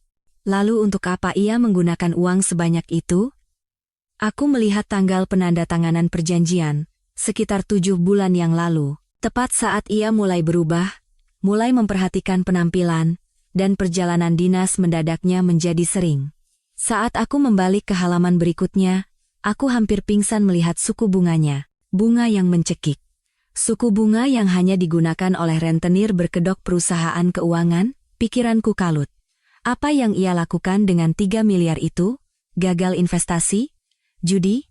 Atau ia memberikan uang itu pada kekasihnya? Amarah dan penderitaan kembali bergejolak. Tapi yang paling mengerikan belum berakhir. Di dalam map itu, terselip selembar kertas yang terlipat, surat pernyataan utang. Dengan tangan gemetar, aku membacanya kata demi kata. Saya, yang bertanda tangan di bawah ini, Baskara Wijoyo, telah meminjam uang dari Ibu Rini sebesar 2 miliar rupiah, dan berjanji akan mengembalikan seluruh pokok dan bunganya pada tanggal yang telah disepakati. Rini. Nama itu menghantam kepalaku seperti palu. Baskara tidak hanya meminjam uang dari perusahaan keuangan, tetapi juga dari Tante Rini. Surat utang ini dibuat baru sebulan yang lalu. Kepingan-kepingan yang berserakan akhirnya tersusun menjadi sebuah gambar yang utuh dan menjijikkan. Ternyata, Baskara terlilit utang besar pada rentenir. Ia tidak sanggup membayarnya, dan Tante Rini muncul sebagai penyelamat. Ia yang melunasi utangnya atau memberikan pinjaman tambahan, lalu menggunakan utang itu untuk menjeratnya. Hubungan mereka bukan sekadar hubungan asmara. Itu adalah transaksi, pengendalian, dan sebuah konspirasi yang diperhitungkan dengan cermat oleh wanita itu. Ia tidak hanya menginginkan tubuh Baskara, tetapi ingin menghancurkan seluruh keluargaku dengan menjadikan suamiku boneka di tangannya. Aku terduduk di lantai. Map-map dokumen berserakan di sekitarku. Seluruh tubuhku terasa dingin. Pengkhianatan ini 10.000 kali lebih mengerikan dan lebih kotor dari yang kubayangkan. Suamiku, ia bukan sekadar peselingkuh. Ia adalah orang yang bodoh dan pengecut, yang dengan sukarela masuk ke dalam perangkap rubah tua dan menjerumuskan seluruh keluarganya ke dalam risiko finansial yang tak terduga. Duniaku sekali lagi runtuh. Tapi kali ini, bukan dalam air mata, melainkan dalam sebuah kesadaran yang dingin dan menakutkan, musuhku bukan seorang wanita pencemburu. Musuhku adalah sebuah konspirasi yang terencana, dan suamikulah mata rantai terlemah, orang yang membuka lebar pintu bagi iblis itu masuk ke rumah kami. Malam itu, aku tidak memasak. Aku duduk di ruang keluarga, mematikan semua lampu, dan hanya menyalakan sebuah lampu kuning kecil di atas meja. Map berisi dokumen pinjaman itu tergeletak rapi di tengah meja, seperti sebuah dakwaan tanpa suara. Aku duduk dalam kegelapan, menunggu. Aku tidak lagi merasakan sakit atau amarah. Hanya kekosongan dan tekad yang dingin. Aku harus mendengar semua kebenaran langsung dari mulutnya. Menjelang pukul 8 malam, Baskara pulang. Masuk ke rumah, ia tampak terkejut dengan suasana yang aneh. Lalu ia melihatku dan map di atas meja. Wajahnya pucat seperti kertas. Tas kulit di tangannya jatuh ke lantai dengan suara gedebuk. Ia terpaku di ambang pintu, menatapku dengan mata ngeri. Ia tahu, rahasianya yang terdalam dan terkelam telah terbongkar. Kakakmu. Ia tidak bisa melanjutkan kata-katanya. Aku tidak berdiri, tidak berteriak. Aku hanya menunjuk kursi di seberangku dengan dagu dan berkata dengan suara tanpa emosi. Duduk. Kita perlu bicara. Baskara berjalan terhuyung-huyung dan duduk dengan hati-hati. Ia tidak menatap map itu, tidak berani menatap mataku. Ia menunduk dalam-dalam, kedua tangannya terkepal dan gemetar. Jelaskan, kataku dengan suara sedingin es. Untuk apa semua uang ini? Keheninganku lebih menakutkan dari omelan manapun. Itu menjadi tekanan tak kasat mata yang menghimpitnya. Akhirnya, seperti balon yang kempis, Baskara benar-benar hancur. Ia menelungkupkan kepalanya di atas meja, kedua bahunya bergetar, dan ia mulai menangis. Tangisan seorang pria dewasa menggema di ruangan yang sunyi, tangisan yang penuh ketidakberdayaan, kehinaan, dan penyesalan yang terlambat. Lalu ia mulai bercerita. Pengakuannya berbeda dengan alasan-alasan murahannya sebelumnya. Ini adalah rangkaian kebenaran yang telanjang dan menyedihkan. Semuanya berawal dari sebuah investasi. Seorang teman lamanya mengajaknya untuk berinvestasi bersama di sebidang tanah di pinggiran kota. Ia berjanji dalam beberapa bulan harganya akan naik 3-4 kali lipat. Terbutakan oleh fantasi menjadi kaya dalam waktu singkat dan keinginan untuk membuktikan bahwa ia bukan sekadar insinyur biasa yang bergaji pas-pasan, ia menginvestasikan sebagian tabungan keluarga tanpa memberitahuku. Tapi umpan lezat tidak semudah itu didapat. Tanah itu ternyata masuk dalam zona hijau yang dibekukan, dan semua dana investasinya macet. Panik tetapi tidak berani memberitahuku, ia melakukan hal yang lebih bodoh. Ia meminjam uang dari rentenir untuk menutupi kerugiannya dengan judi lain. Tentu saja, judi itu gagal. Bunga berbunga. Saat utangnya membengkak seperti bola salju, ia terpaksa meminjam uang dalam jumlah besar dari PT Dana Harapan Sejahtera untuk menutupi utang-utang kecilnya, tapi itu seperti meminum racun untuk menghilangkan dahaga. Mereka mulai menekannya, menelepon dengan ancaman, bahkan mengirim orang untuk berkeliaran di dekat kantornya. Saat ia putus asa dan terpojok, Tante Rini muncul. Sering keluar masuk rumah kami, ia dengan jeli menyadari kegelisahan dan kekuyuan Baskara. Ia menunjukkan perhatian, menanyakan kabarnya, dan Baskara yang terpojok menganggapnya sebagai tali penyelamat. Ia menceritakan semuanya pada Rini. Aku mendengarkan semua ceritanya tanpa melewatkan satu kata pun. Tidak ada sedikit pun rasa kasihan di hatiku, hanya rasa jijik dan kekecewaan yang tak berkesudahan. Suamiku, pria yang kuanggap sebagai pilar kokoh keluarga, ternyata adalah orang yang serakah, bodoh, dan pengecut. Ia tidak punya keberanian untuk menghadapi kesalahannya, tidak punya keberanian untuk mengaku pada istrinya, dan malah pergi curhat pada wanita lain. Baskara selesai bercerita dan menatapku dengan wajah sembab. Laras, tolong, aku tahu aku sudah tidak punya muka lagi. Aku salah, aku benar-benar salah. Tidak bisakah kamu memaafkanku sekali ini saja? Aku akan membereskan semuanya. Aku menatap dalam-dalam matanya. Suaraku tetap dingin dan datar. Kamu pikir dengan satu kata maaf semuanya selesai? Kamu pikir pengampunanku bisa melenyapkan utang 5 miliar di luar sana? Kata-kataku seperti siraman air dingin di wajah Baskara.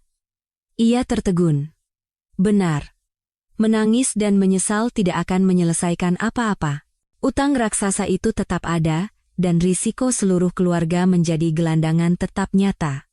Sekarang bukan saatnya untuk menangis. Aku berdiri dan menatap pria yang hancur di hadapanku.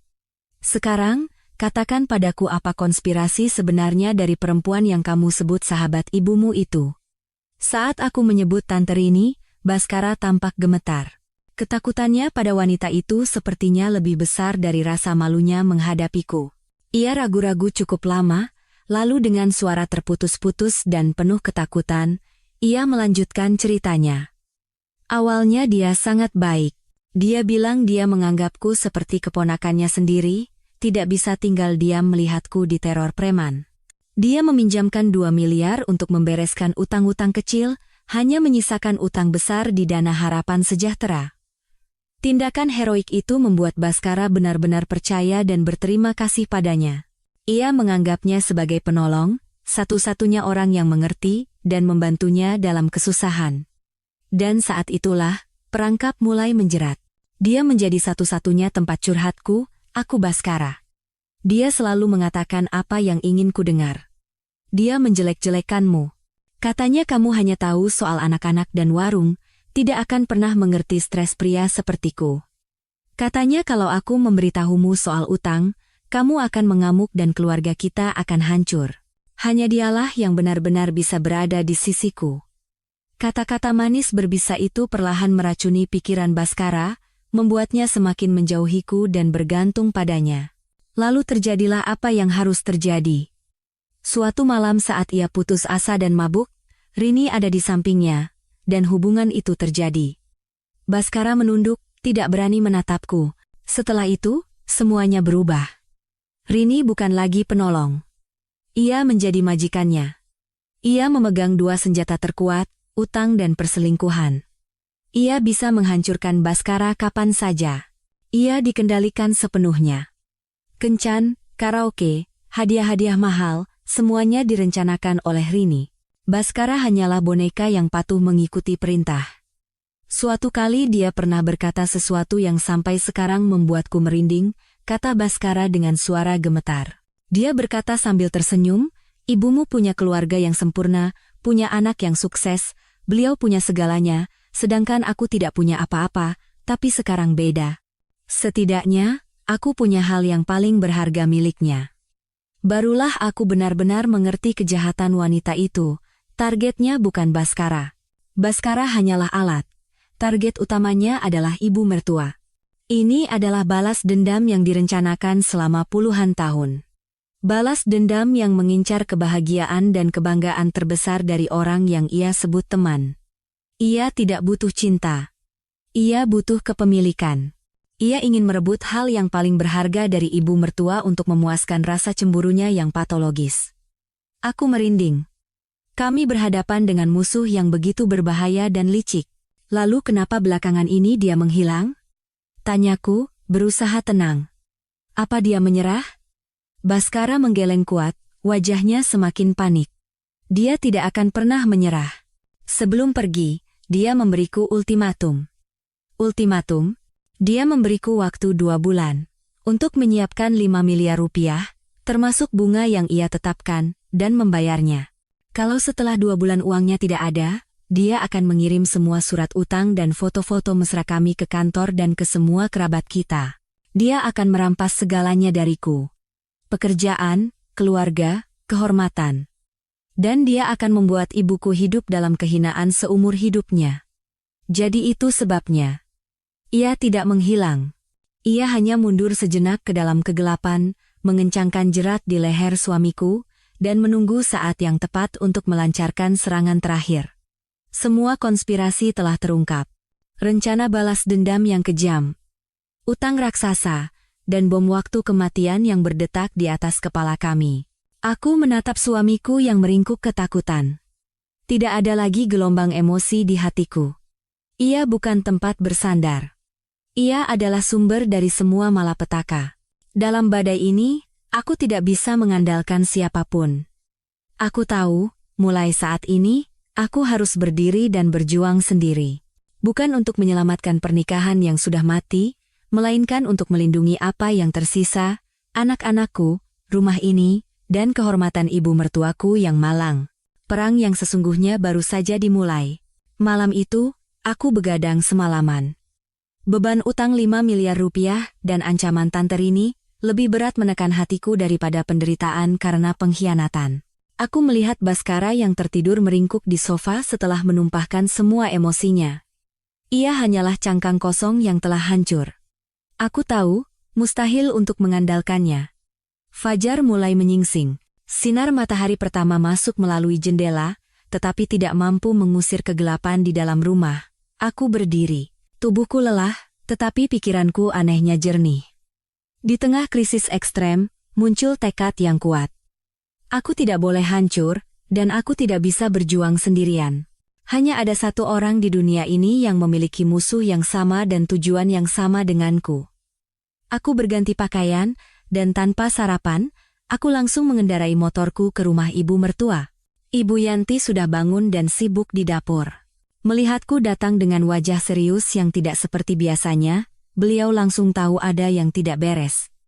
Tanpa banyak bertanya, beliau menyeduhkan secangkir teh kental dalam diam dan duduk di hadapanku. Ceritakan. Ibu dengarkan. Tanpa basa-basi, tanpa air mata, aku langsung ke pokok permasalahan. Aku menceritakan semua kebenaran yang diakui Baskara semalam. Investasi bodoh, utang rentenir, dan peran Tante Rini sebagai kreditur sekaligus dalang yang paling mengerikan. Aku juga tidak menyembunyikan ultimatum yang ia berikan dan tenggat waktu 2 bulan. Aku tidak berbicara sebagai menantu yang mengeluh kesakitan, melainkan seperti prajurit yang melaporkan situasi perang, dengan jelas dan dingin. Aku ingin ibu mertua melihat masalah ini bukan dengan hati seorang ibu, melainkan dengan kepala yang dingin. Ibu Yanti duduk diam, kedua tangannya yang kurus dan menonjol tulangnya terkepal erat. Semakin banyak yang ia dengar, wajahnya semakin pucat, tetapi tatapan matanya semakin tajam. Penderitaan karena dikhianati oleh teman dan anak kini telah berubah menjadi kebencian dan tekad kuat seorang wanita yang telah melewati banyak badai kehidupan. Setelah ceritaku selesai, ibu mertua menggebrak meja dengan keras, "Ya Tuhan, anakku yang bodoh itu." Sampai masuk perangkap rubah tua itu pun dia tidak sadar. Beliau berdiri dan mondar-mandir di dalam rumah, memaki-maki putranya yang bodoh dan temannya yang kejam. Lalu tiba-tiba ia berhenti dan menoleh padaku. Matanya penuh tekad. Kita tidak bisa membiarkan perempuan itu menghancurkan keluarga ini. Sama sekali tidak. Ibu mertua mengatakannya dengan menekankan setiap kata. Rumah ini, masa depan Kirana dan Bima, adalah hasil kerja keras seumur hidup ayah mereka dan kita berdua. Tidak bisa kita biarkan hancur begitu saja karena satu perempuan jahanam. Beliau mendudukkanku di sampingnya. Sekarang bukan saatnya menyalahkan Baskara. Dia salah dan bodoh, dia harus menanggung akibatnya. Tapi pertama-tama, kita harus menyelamatkan keluarga ini. Kita berdua, kau dan aku, harus bersatu melawannya. Kata-kata ibu mertua memberiku kekuatan. Setelah berhari-hari dalam kegelapan, untuk pertama kalinya aku merasa tidak sendirian. Ibu punya tabungan, lanjut beliau. Uang untuk hari tuaku, untuk berjaga-jaga kalau sakit. Tapi sekarang, menyelamatkan keluarga lebih penting. Coba kita hitung, uang warungmu dan uangku, ada berapa? Tindakan tegas ibu mertua membuatku sangat terharu. Beliau siap mengorbankan segalanya untuk melindungi keluarga. Aliansi tak terduga antara mertua dan menantu terbentuk. Bukan dari kasih sayang biasa, melainkan dari musuh bersama dan keinginan kuat untuk bertahan hidup.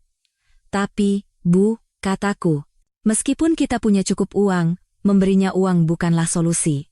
Mengingat keserakahan dan kejahatannya, kita tidak tahu apa lagi yang akan ia lakukan nanti. Ibu Yanti mengangguk. Di matanya terpancar kearifan orang yang sudah makan asam garam kehidupan. Ibu tahu, kita tidak bisa begitu saja memberinya uang. Tapi kita harus siap. Sambil itu, kita harus mencari kelemahannya. Setiap ular pasti punya titik lemah. Kita akan menemukannya bersama-sama. Rencana mulai terbentuk di benak kami berdua. rencana untuk menyerang balik dan membalikkan keadaan. Rasa takut di dalam diriku masih ada, tetapi di sampingnya, percikan harapan mulai menyala. Setelah percakapan yang menentukan itu, aku dan ibu mertua secara resmi memasuki medan perang. Baskara benar-benar terpinggirkan dari kami. Ia adalah bidak catur yang sudah tidak berguna, bayangan yang berkeliaran di rumah.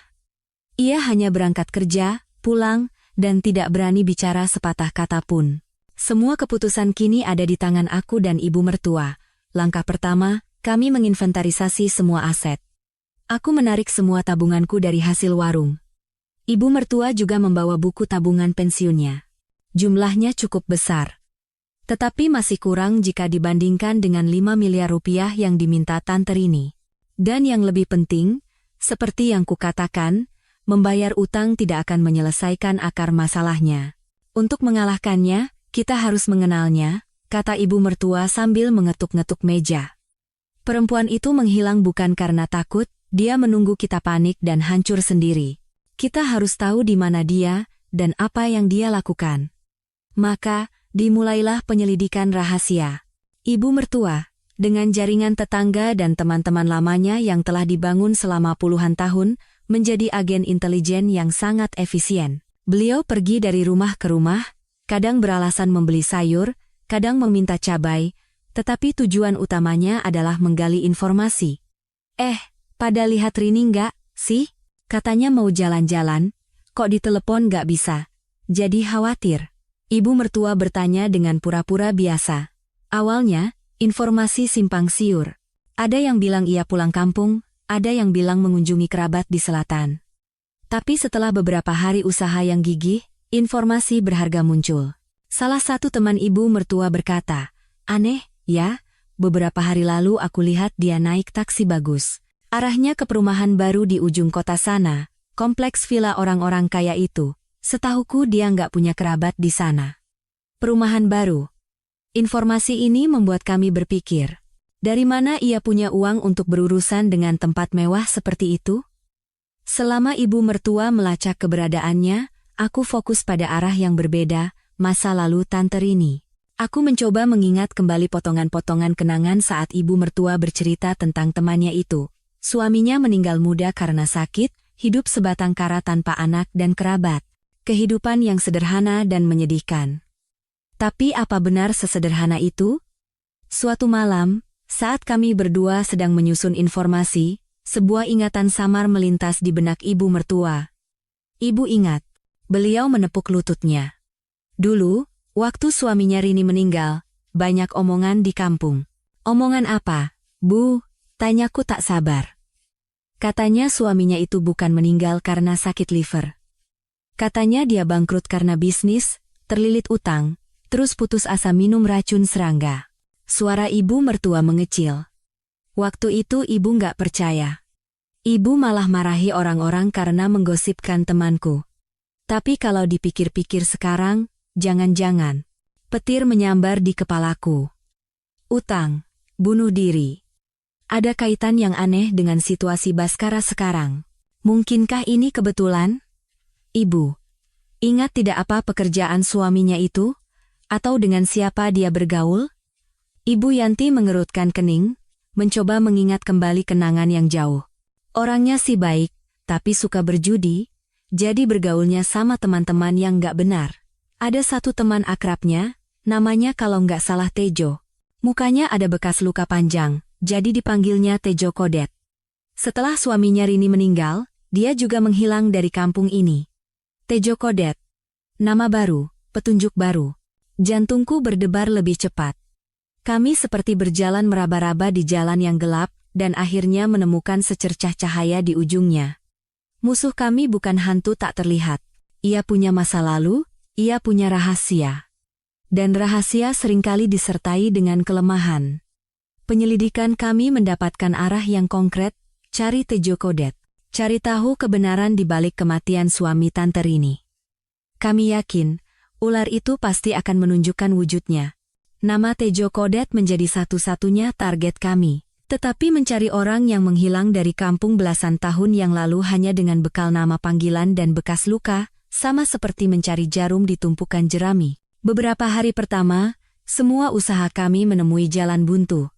Ibu mertua sudah bertanya pada semua orang tua yang masih tersisa di kampung, tetapi ingatan mereka tentang Tejo Kodet sudah kabur. Mereka hanya ingat ia seorang preman yang suka berjudi dan pergi tak lama setelah suami Tante Rini meninggal. Kita lapor polisi saja, Bu? Usulku suatu sore di tengah keputusasaan. Ibu Yanti langsung menggeleng. Jangan. Kalau masalah ini sampai ketahuan, mungkin kita bisa menemukannya, tapi Baskara akan langsung hancur di masyarakat. Nama baik keluarga kita juga akan tercoreng, justru itu yang diinginkan Rini. Kita harus melakukannya diam-diam dengan kekuatan kita sendiri. Ketegasan ibu mertua membuatku kembali tenang. Benar. Kami tidak bisa bertindak gegabah. Tapi dari mana harus memulai? Di saat paling putus asa, tiba-tiba aku teringat Baskara. Ia memang pecundang dan pengecut, tetapi ia telah lama bekerja sebagai insinyur konstruksi. Jaringannya di antara para pekerja dan mandor proyek tidak sedikit. Mungkin di dunia yang luas dan kompleks itu, ada yang mengenal orang dengan julukan Tejo Kodet. Malam itu, untuk pertama kalinya setelah berminggu-minggu, aku berbicara lebih dulu pada Baskara. Aku memanggilnya ke ruang kerjanya, tempat di mana aku menemukan rahasia mengerikannya. Tanpa omelan, tanpa tuduhan, aku langsung ke pokok permasalahan. Aku butuh bantuanmu. Aku harus menemukan orang bernama Tejo. Julukannya Tejo Kodet. Umurnya sekitar 50 tahun. Dulu tinggal di kampung yang sama dengan ibu. Baskara mengangkat kepalanya. Ada keterkejutan di matanya, tetapi kemudian berubah menjadi secercah harapan. Mungkin ia menganggap ini sebagai kesempatan untuk menebus kesalahannya. Iya, akan kucoba, katanya dengan suara yang masih ragu. Akan kutanyakan pada mandor-mandor dan para pekerja. Di antara para kuli bangunan, banyak yang datang dari berbagai daerah, mungkin ada yang kenal. Dan luar biasa, sedotan yang kami lempar secara acak itu berhasil. Baskara, seperti orang yang tenggelam, mulai mencari orang itu dengan putus asa. Ia mengerahkan semua kontaknya, menelepon sana-sini. Setelah hampir seminggu tanpa hasil, suatu sore ia pulang dengan wajah lelah tetapi bersemangat. Laras, ketemu, katanya terengah-engah. Bukan ketemu orangnya langsung, tapi ketemu orang yang tahu di mana dia. Menurut Baskara, salah satu mandor proyeknya kenal dengan orang yang pernah satu sel dengan Tejo Kodet. Ternyata setelah meninggalkan kampung, Tejo terus terlibat dalam perjudian dan pencurian, sehingga beberapa kali keluar masuk penjara. Saat ini, setelah bebas, ia bekerja sebagai penjaga di sebuah pangkalan material bangunan di Parung, pinggiran Jawa Barat. Informasi ini seperti obat perangsang yang kuat. Kami mendapatkan alamat yang konkret. Segera, aku dan ibu mertua memutuskan untuk pergi ke sana keesokan paginya. Aku ikut, usul Baskara. Bagaimanapun juga, tempat itu daerah rawan, lebih baik ada laki-laki yang ikut. Aku menatapnya, lalu menatap ibu mertua. Ibu Yanti mengangguk kecil, bawa saja dia. Bagaimanapun juga dia harus menghadapi akibat dari perbuatannya. Maka, perjalanan yang menentukan itu pun direncanakan. Kami bertiga, aliansi aneh yang terikat oleh pengkhianatan dan bahaya. Kami siap berangkat untuk menghadapi potongan penting dari masa lalu. Potongan yang bisa menentukan kemenangan atau kekalahan dalam perang untuk bertahan hidup ini. Pangkalan material bangunan itu berada di tempat yang terpencil, dikelilingi oleh sawah. Dikelilingi oleh seng setinggi orang dewasa, tempat itu tampak kumuh dan seadanya. Kami meminta Baskara menunggu di luar, sementara aku dan ibu mertua masuk. Seorang pria kurus dan hitam dengan bekas luka panjang dari sudut mata kiri hingga dekat bibir sedang duduk di kursi plastik usang, tertidur dengan mata terpejam. Itu pasti Tejo Kodet. Melihat orang asing, ia membuka matanya dan menatap kami. Tatapan waspada dan menyelidik dari orang yang sudah terbiasa dengan dunia keras. Cari siapa? Tanyanya dengan suara serak. Ibu mertua maju. Beliau menatap lurus ke arahnya. Jangan-jangan kita ini kenalan lama, ya? Mas Tejo. Tejo menyipitkan matanya, menatap ibu mertua cukup lama, lalu sepertinya mengenali sesuatu, raut wajahnya sedikit berubah. Ibu. Ibunya Baskara, kan? Iya. Masih ingat saya, ya? Mana bisa lupa, Tejo tersenyum pahit. Sudah puluhan tahun. Ada perlu apa cari saya? Ibu mertua tidak berbelit-belit. Saya mau tanya soal kematian suaminya Rini, Mas Haryo. Mendengar nama itu, Tejo terkejut, wajahnya menunjukkan campuran kebingungan dan ketakutan. Ia buru-buru melambaikan tangannya. Itu urusan lama. Untuk apa diungkit-ungkit lagi? Saya tidak tahu apa-apa. Tidak tahu, atau takut bicara? Aku maju dan berkata dengan jelas. Kami tahu Bapak adalah sahabat karib Mas Haryo. Kami juga tahu ada banyak kejanggalan dalam kematiannya. Hari ini kami datang bukan untuk mencari masalah. Kami hanya ingin memastikan beberapa hal. Kalau Bapak mau membantu kami pastikan tidak akan ada kerugian bagi Bapak. Aku mengeluarkan amplop berisi uang yang sudah kusiapkan dan meletakkannya di atas meja. Uangnya tidak banyak, tetapi bagi orang dalam posisinya, itu pasti cukup berarti. Tejo melirik amplop itu, lalu menatap kami. Ia terdiam cukup lama, mengalami konflik batin. Akhirnya, ia menghela napas panjang, seolah melepaskan beban berat yang telah ia pendam selama bertahun-tahun. Baiklah. Toh semua sudah berlalu, ia mengambil amplop itu dan memasukkannya ke dalam saku. Akan kuceritakan pada kalian. Tapi setelah ini, jangan cari aku lagi. Lalu Tejo mulai bercerita. Cerita yang sama sekali berbeda dengan dongeng yang selalu diciptakan Tante Rini. Suaminya, Haryo, memang suka berjudi, tetapi sifatnya sangat penakut. Ia diajak oleh preman-preman untuk ikut dalam perjudian besar dan kalah banyak. Mereka kasih pinjaman, suruh dia main lagi biar bisa menang, kata Tejo sambil menatap ke kejauhan. Tapi makin main, makin kalah. Utangnya jadi ratusan juta. Haryo takut sekali, dia pulang dan mengaku pada Rini, memohon agar rumah warisan orang tuanya dijual untuk bayar utang. Tapi tahu apa kata Rini? Ia berhenti sejenak, mengembuskan asap rokok panjang-panjang. Bukannya membantu, dia malah memaki dan menghina Haryo.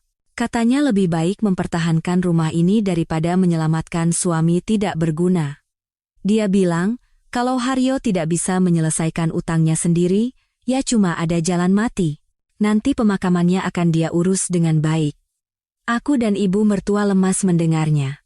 Dan Haryo benar-benar terpojok melakukan itu, lanjut Tejo. Dia minum racun serangga di rumah. Waktu aku datang, sudah terlambat. Rini? Dia tidak meneteskan air mata setetes pun, dengan tenang mengurus pemakaman seperti yang ia katakan. Tapi ceritanya tidak berhenti di situ. Apa yang dikatakan Tejo selanjutnya adalah bom yang sesungguhnya. Yang paling aneh, setelah Haryo meninggal, para penagih utang itu tiba-tiba diam, tidak ada yang datang menagih. Belakangan aku tahu, Rini diam-diam bertemu dengan bos judi itu. Tidak ada yang tahu apa kesepakatan mereka. Yang jelas, setelah itu Rini tiba-tiba punya banyak uang. Rumahnya direnovasi, gaya hidupnya berubah. Dan bos judi itu juga semakin sukses. Kudengar sekarang dia sudah jadi pengusaha besar di perumahan baru di ujung kota sana. Semuanya menjadi jelas. Tante Rini tidak hanya secara tidak langsung mendorong suaminya ke kematian, tetapi juga bersekongkol dengan musuh suaminya. Ia menggunakan kematian suaminya untuk membuat kesepakatan dengan para preman, melunasi utang, dan mengambil semua hartanya. Dan sekarang, ia mengulangi skenario yang sama pada Baskara. Menjerumuskannya ke dalam utang, muncul sebagai penolong, mengendalikannya, dan pada akhirnya akan menghancurkannya. Kami meninggalkan pangkalan material itu. Hati kami dipenuhi amarah, tetapi di tangan kami ada senjata yang sangat kuat. Kami mengetahui rahasia masa lalunya yang terkelam dan hubungannya dengan dunia preman. Tapi pertanyaan yang lebih besar muncul. Apa kesepakatan antara Tante Rini dan bos judi itu di masa lalu? Kenapa ia begitu mudahnya menghapuskan utang ratusan juta? Jelas, harga yang dibayar Tante Rini bukan sekadar keheningan. Musuh kami sepertinya memiliki latar belakang yang jauh lebih berbahaya dan kuat dari yang kami duga. Suasana di dalam mobil saat kembali dari Parung terasa sangat berat. Baskara duduk di kursi penumpang, diam seperti patung. Ia sepertinya baru benar-benar menyadari betapa mengerikannya iblis yang telah ia hadapi. Ibu mertua duduk di belakang, wajahnya kaku. Kesedihan telah sepenuhnya berubah menjadi amarah, dan aku, sambil memegang setir dengan erat, memutar otakku secepat mungkin. Cerita Tejo, seperti potongan terakhir, melengkapi gambaran konspirasi yang jauh lebih gelap dan kejam dari yang kami bayangkan. Malam itu, rapat keluarga darurat diadakan di rumah ibu mertua. Kali ini, Baskara tidak dikecualikan. Ia duduk menunduk seperti terdakwa yang menunggu vonis. "Sekarang kamu mengerti?" kataku dengan suara tanpa emosi. "Perempuan yang kamu ajak bercinta, yang kamu sebut teman berbagi rasa itu, bukan sekadar penipu. Dia adalah ular berbisa yang secara tidak langsung membunuh suaminya sendiri. Kamu dengan sukarela memasukkan kepalamu ke dalam jerat seorang pembunuh." Baskara gemetar, tidak bisa menjawab. Ibu Yanti menghela napas dan menggelengkan kepala. "Sekarang bukan saatnya menyalahkan dia. Kita harus mencari cara keluar dari kekacauan ini. Tapi ada satu hal yang tidak ku mengerti. Kalau Rini bersekongkol dengan bos judi itu, kenapa dia begitu mudahnya menghapuskan utang ratusan juta? Pasti ada kesepakatan lain." Pertanyaan ibu mertua adalah apa yang sedang kupikirkan. Bos preman tidak pernah bekerja gratis. Sebagai ganti utang lama, ia pasti mendapatkan sesuatu yang lebih berharga. Aku menatap Baskara, lalu menatap ibu mertua. Sebuah hipotesis berani muncul di kepalaku. "Bu, menurut saya, suaminya Tante Rini itu bukan sekadar penjudi biasa." Aku mulai menganalisis.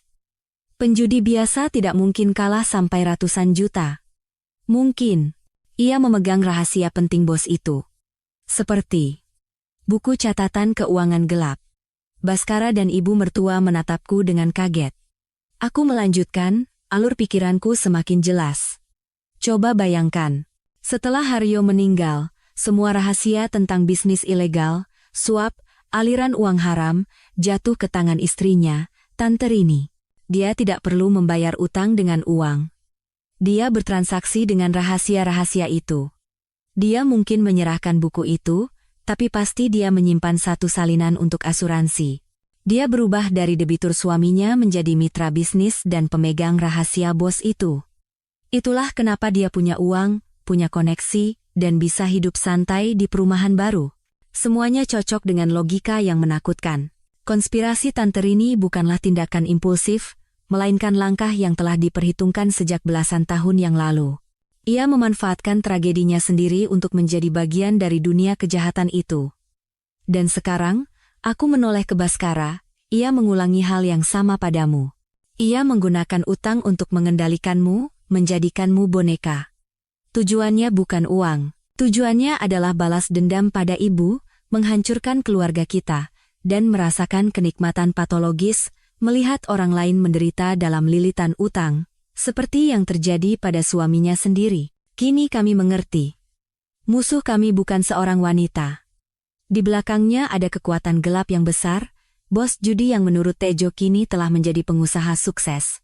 Melawannya secara langsung saat ini sama saja dengan bunuh diri. Tapi dalam dunia kejahatan, kepercayaan adalah barang yang paling mewah. Hubungan Tante Rini dan bos itu dibangun di atas ancaman dan keuntungan. Itu adalah kekuatan, sekaligus titik lemahnya. Sebuah rencana mulai tumbuh di benakku.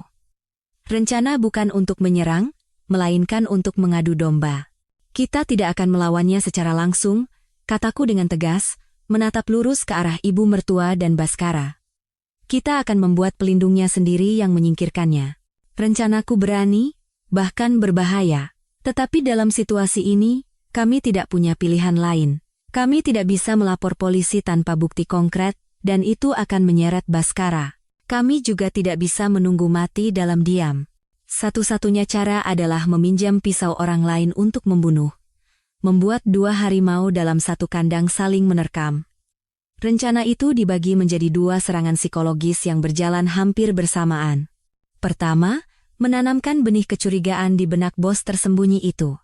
Kami harus mengiriminya pesan. Pesan yang akan membuatnya panik dan langsung mencurigai Tante Rini, satu-satunya mitra yang selamat dari kasus lama itu. Bagaimana cara kita menghubungi bos preman itu? Tanya Baskara cemas. Dia sekarang pengusaha sukses yang menguasai perumahan baru. Pasti ada perusahaan dan alamat kantornya, jawabku. Kita tidak akan menelepon atau bertemu. Kita akan mengirim surat anonim. Malam itu, di komputer rumah, aku mengetik sebuah surat singkat. Tanpa pengirim, tanpa penerima, tanpa informasi apapun yang bisa melacak kami. Isinya hanya satu baris, dicetak dengan huruf biasa. Masa lalu penjudi Haryo belum terkubur. Masih ada yang memegang buku catatan lama. Pesan yang samar, tetapi cukup kuat untuk membuat seorang penjahat tidak bisa tidur. Ia akan langsung bertanya-tanya, siapa yang tahu tentang ini? Dan orang pertama yang akan ia pikirkan tidak lain adalah Tante Rini. Ia akan berpikir Rini mengkhianatinya, mencoba memerasnya lagi dengan rahasia lama. Kedua, mendorong Tante Rini ke dalam kepanikan ekstrem. Orang yang panik akan membuat kesalahan dan menunjukkan kelemahan. Keesokan paginya, aku membeli ponsel murah dan kartu SIM sekali pakai. Dengan ponsel itu, aku mengirim satu pesan ke nomor Tante Rini, Tejo Kodet kirim salam, 7 kata singkat. Tapi baginya, itu seperti petir di siang bolong. Tejo Kodet, satu-satunya saksi hidup kejahatan lamanya. Orang yang ia kira telah menghilang selamanya, tiba-tiba muncul. Ia akan menyadari bahwa rahasia terbesarnya telah terbongkar. Dan untuk menuangkan bensin ke dalam api, Baskara diberi tugas penting. Ia harus memerankan debitur yang terpojok. Ia terus menelepon Tante Rini, tetapi bukan lagi dengan permohonan lemah seperti dulu. Ia meraung di seberang telepon, mengatakan bahwa ia akan segera dipecat dari kantor, bahwa ia sudah tidak tahan lagi, dan akan mengaku semuanya pada polisi. Masalah utang dan hubungan gelap mereka. Kalau kamu tidak memberiku jalan keluar, kita mati bersama. Baskara, mengikuti naskah yang kubuat, berhasil memerankan peran orang gila yang putus asa dengan sempurna. Sekarang, bayangkan situasi Tante Rini. Ia baru saja menerima pesan tentang Tejo Kodet, tahu bahwa masa lalunya terbongkar. Pada saat yang sama, bonekanya, Baskara, mengamuk dan mengancam akan membongkar semuanya. Sejajar dengan itu, pelindungnya, si bos, pasti sedang menginterogasi dan mengawasinya karena surat anonim itu. Ia terjebak dalam 3 perangkap. Dosa masa lalunya, mangsanya yang mengamuk, dan majikannya yang kuat dan curiga. Dunia yang ia bangun dengan kebohongan dan siasat mulai retak dari segala arah. Kami telah memasang perangkap. Kartu truf telah setengah terbuka. Yang tersisa hanyalah menunggu, bagaimana laba-laba beracun itu akan bertindak saat jaring yang ia tenun dengan susah payah perlahan menjerat dirinya sendiri. Badai yang sesungguhnya akan segera datang. Dan kali ini, kami bukan pihak yang pasif menerima. Kamilah yang mengendalikan arah badai itu. Keheningan berlangsung selama 3 hari. Selama 3 hari itu, keluarga kami hidup dalam ketegangan yang menyesakan. Baskara hampir tidak tidur, selalu memeluk ponselnya, menunggu. Ibu mertua datang ke rumah kami setiap hari. Kami berdua, hanya dengan saling menatap, sudah tahu tanpa kata betapa cemasnya satu sama lain. Kami telah menyalakan sumbu bom, dan kini menahan napas menunggunya meledak. Pada sore hari keempat, bom itu akhirnya meledak. Ponsel Baskara berdering. Nomor Tante Rini. Kami bertiga yang sedang duduk di ruang keluarga terkejut. Aku memberi isyarat pada Baskara untuk mengangkatnya dan menyalakan speaker. Halo, suara Baskara bergetar seperti orang yang benar-benar panik. Di seberang telepon, suara Tante Rini tidak lagi manis atau sombong. Terdengar tergesa-gesa dan kesal. Hentikan kegilaanmu. Kamu mau mati? Aku sudah tidak punya apa-apa lagi. Teriak Baskara sesuai naskah. Kamu yang membuatku terpojok. Aku akan ke kantor polisi. Aku akan ceritakan semuanya. Baik, jangan buat keributan, potongnya, sepertinya sudah kehilangan kesabaran. Kita bertemu untuk terakhir kalinya. Malam ini jam 9 di lokasi proyek mangkrak di ujung Jalan Elang. Tempat yang dulu pernah kubawa kamu ke sana. Kita selesaikan baik-baik di sana. Bawa semua yang kamu punya. Akan kuberi kamu jalan keluar. Telepon ditutup. Ia memakan umpannya. Tapi kata-kata terakhir, akan kuberi kamu jalan keluar, dipenuhi oleh aroma kematian. Ia pasti tidak akan datang sendirian. Dia mau membunuhku, kata Baskara gemetar, wajahnya pucat. Aku tahu, jawabku dingin. Dan kita sudah siap. Rencana kami segera dieksekusi. Baskara akan pergi ke tempat yang ditentukan. Tapi di kerah bajunya akan terpasang alat perekam super kecil. 1 jam sebelumnya, dari telepon umum, aku menelepon Divisi Reserse Kriminal Polda. Tanpa menyebutkan identitas, aku memberikan informasi anonim. Malam ini sekitar jam 9, di lokasi proyek mangkrak di ujung Jalan Elang, akan ada transaksi ilegal bersenjata antara Pak Suryo dan anak buahnya. Dia adalah bos besar judi dan rentenir. Aku sama sekali tidak menyebut nama Tante Rini atau Baskara. Hanya menargetkan Pak Suryo, nama bos itu. Aku yakin, hanya dengan mendengar nama bos besar ini, polisi akan mengerahkan tim terbaiknya.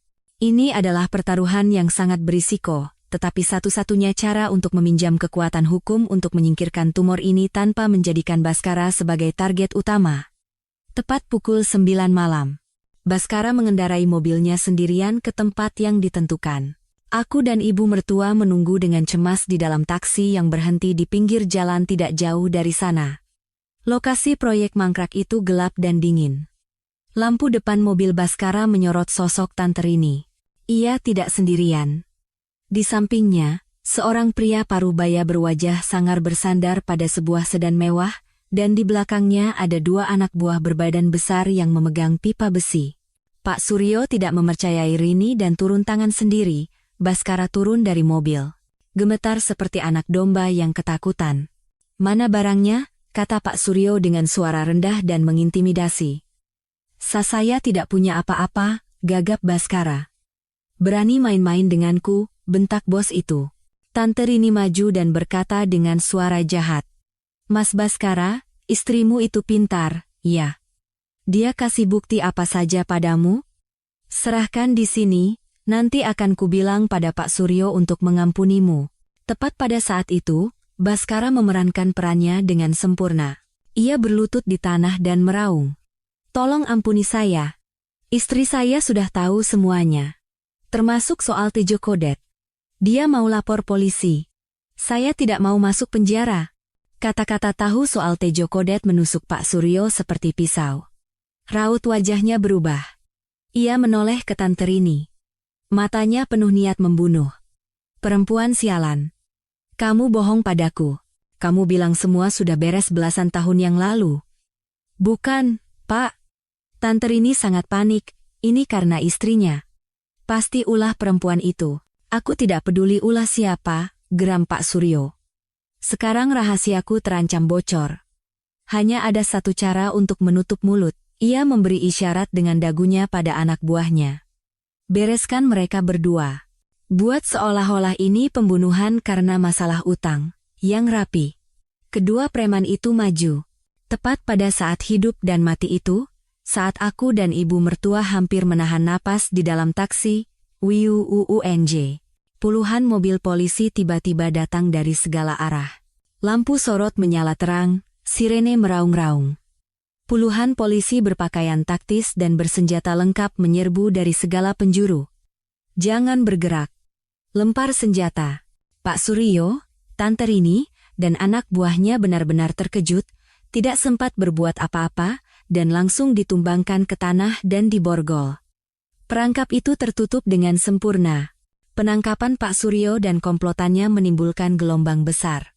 Dengan kesaksian Baskara yang telah kami arahkan dengan cermat, rekaman suara, dan bukti-bukti lain yang dikumpulkan polisi, sebuah sindikat kejahatan terorganisir besar berhasil dibongkar. Pak Suryo didakwa dengan banyak tuduhan. Tante Rini, sebagai kaki tangannya, juga divonis hukuman panjang setelah kejahatan masa lalunya terungkap. Konspirasinya hancur berkeping-keping. Utang Baskara, yang merupakan bagian dari konspirasi kejahatan, tentu saja dibatalkan. Baskara, karena memberikan informasi penting dan bekerja sama dalam penyelidikan, hanya mendapatkan sanksi administrasi ringan atas tindakan pinjaman ilegal awalnya. Tetapi karirnya sebagai manajer di perusahaan lamanya berakhir. Badai telah berlalu, dan keluarga kami selamat. Tetapi apa yang telah hancur tetaplah hancur. Beberapa bulan kemudian, setelah semuanya tenang, Baskara yang sempat terpuruk mulai menemukan kembali keseimbangannya. Ia bukan lagi pengecut yang menangis. Ia menjadi lebih pendiam, diam-diam melakukan pekerjaan rumah, dan mendapatkan pekerjaan sebagai pengawas lapangan di sebuah perusahaan swasta kecil. Suatu sore, ia duduk di hadapanku. Untuk pertama kalinya setelah sekian lama, di matanya tidak ada ketakutan atau permohonan, melainkan penyesalan yang tulus. Laras, aku tahu aku tidak pantas dimaafkan. Tapi, bisakah aku mendapatkan kesempatan untuk memulai dari awal lagi? Demi anak-anak kita. Aku menatapnya. Pria yang pernah kucintai, kubenci, dan kini hanya tersisa ketenangan. Mas Baskara, kataku dengan lembut. Aku sudah memaafkan kebodohanmu. Tapi aku tidak bisa melupakan pengkhianatanmu. Cermin yang pecah tidak akan pernah utuh kembali. Kita tidak bisa kembali seperti dulu. Wajahnya menjadi muram. Ia menunggu aku mengucapkan kata cerai. Tapi aku melanjutkan, dengan kata-kata yang sama sekali tidak ia duga, kita tidak akan bercerai. Setidaknya tidak sekarang. Ia mengangkat kepalanya dengan kaget. Kamu akan tetap tinggal di sini, di rumah ini. Tapi bukan sebagai suamiku, melainkan sebagai ayah dari Kirana dan Bima. Kamu telah berbuat salah, dan sisa hidupmu harus kamu tebus, bukan dengan kata-kata, tetapi dengan tindakan. Bekerja, urus anak-anak, tunjukkan pada mereka sosok laki-laki yang bisa bangkit dengan kepala tegak setelah jatuh. Kita akan menjadi partner, dua orang sahabat yang bersama-sama membesarkan anak-anak kita. Suatu saat nanti, saat mereka benar-benar dewasa dan kamu telah membuktikan perubahanmu, baru kita putuskan lagi. Bisa? Baskara tertegun. Ia menatapku, air mata perlahan mengalir di pipinya. Ia tidak berkata apa-apa, hanya mengangguk perlahan dengan tekad yang kuat. Itu bukan pengampunan total, tetapi sebuah jalan. Kesempatan baginya untuk memulai kembali hidupnya dalam pengawasan dan ujian. Ceritaku tidak berakhir dengan adegan reuni yang bahagia. Ceritaku berakhir pada suatu sore akhir pekan di taman ibu mertua yang rimbun. Aku dan beliau sedang minum teh, menatap pot-pot anggrek yang sedang mekar. Kami tidak membicarakan masa lalu. Kami membicarakan rencanaku untuk memperluas warung dan bagaimana beliau akan membantuku mengurus pembukuan. Melihat ibu mertua yang tegar di sampingku, aku menyadari bahwa hal yang paling berharga yang tersisa setelah badai bukanlah pernikahan yang direkatkan kembali, melainkan ikatan dua wanita yang telah melewati badai bersama. Kami mungkin telah kehilangan kepercayaan pada laki-laki, tetapi kami menemukan sandaran yang lebih kokoh satu sama lain. Kedamaian telah kembali. Tapi ini bukan kedamaian yang rapuh dan palsu seperti dulu. Ini adalah kedamaian yang didapat dengan air mata, keberanian, dan kearifan. Kedamaian yang kokoh, yang kami bangun dengan tangan kami sendiri. Dan kami tahu, apapun masa depan yang menanti, kami akan menghadapinya bersama, bergandengan tangan.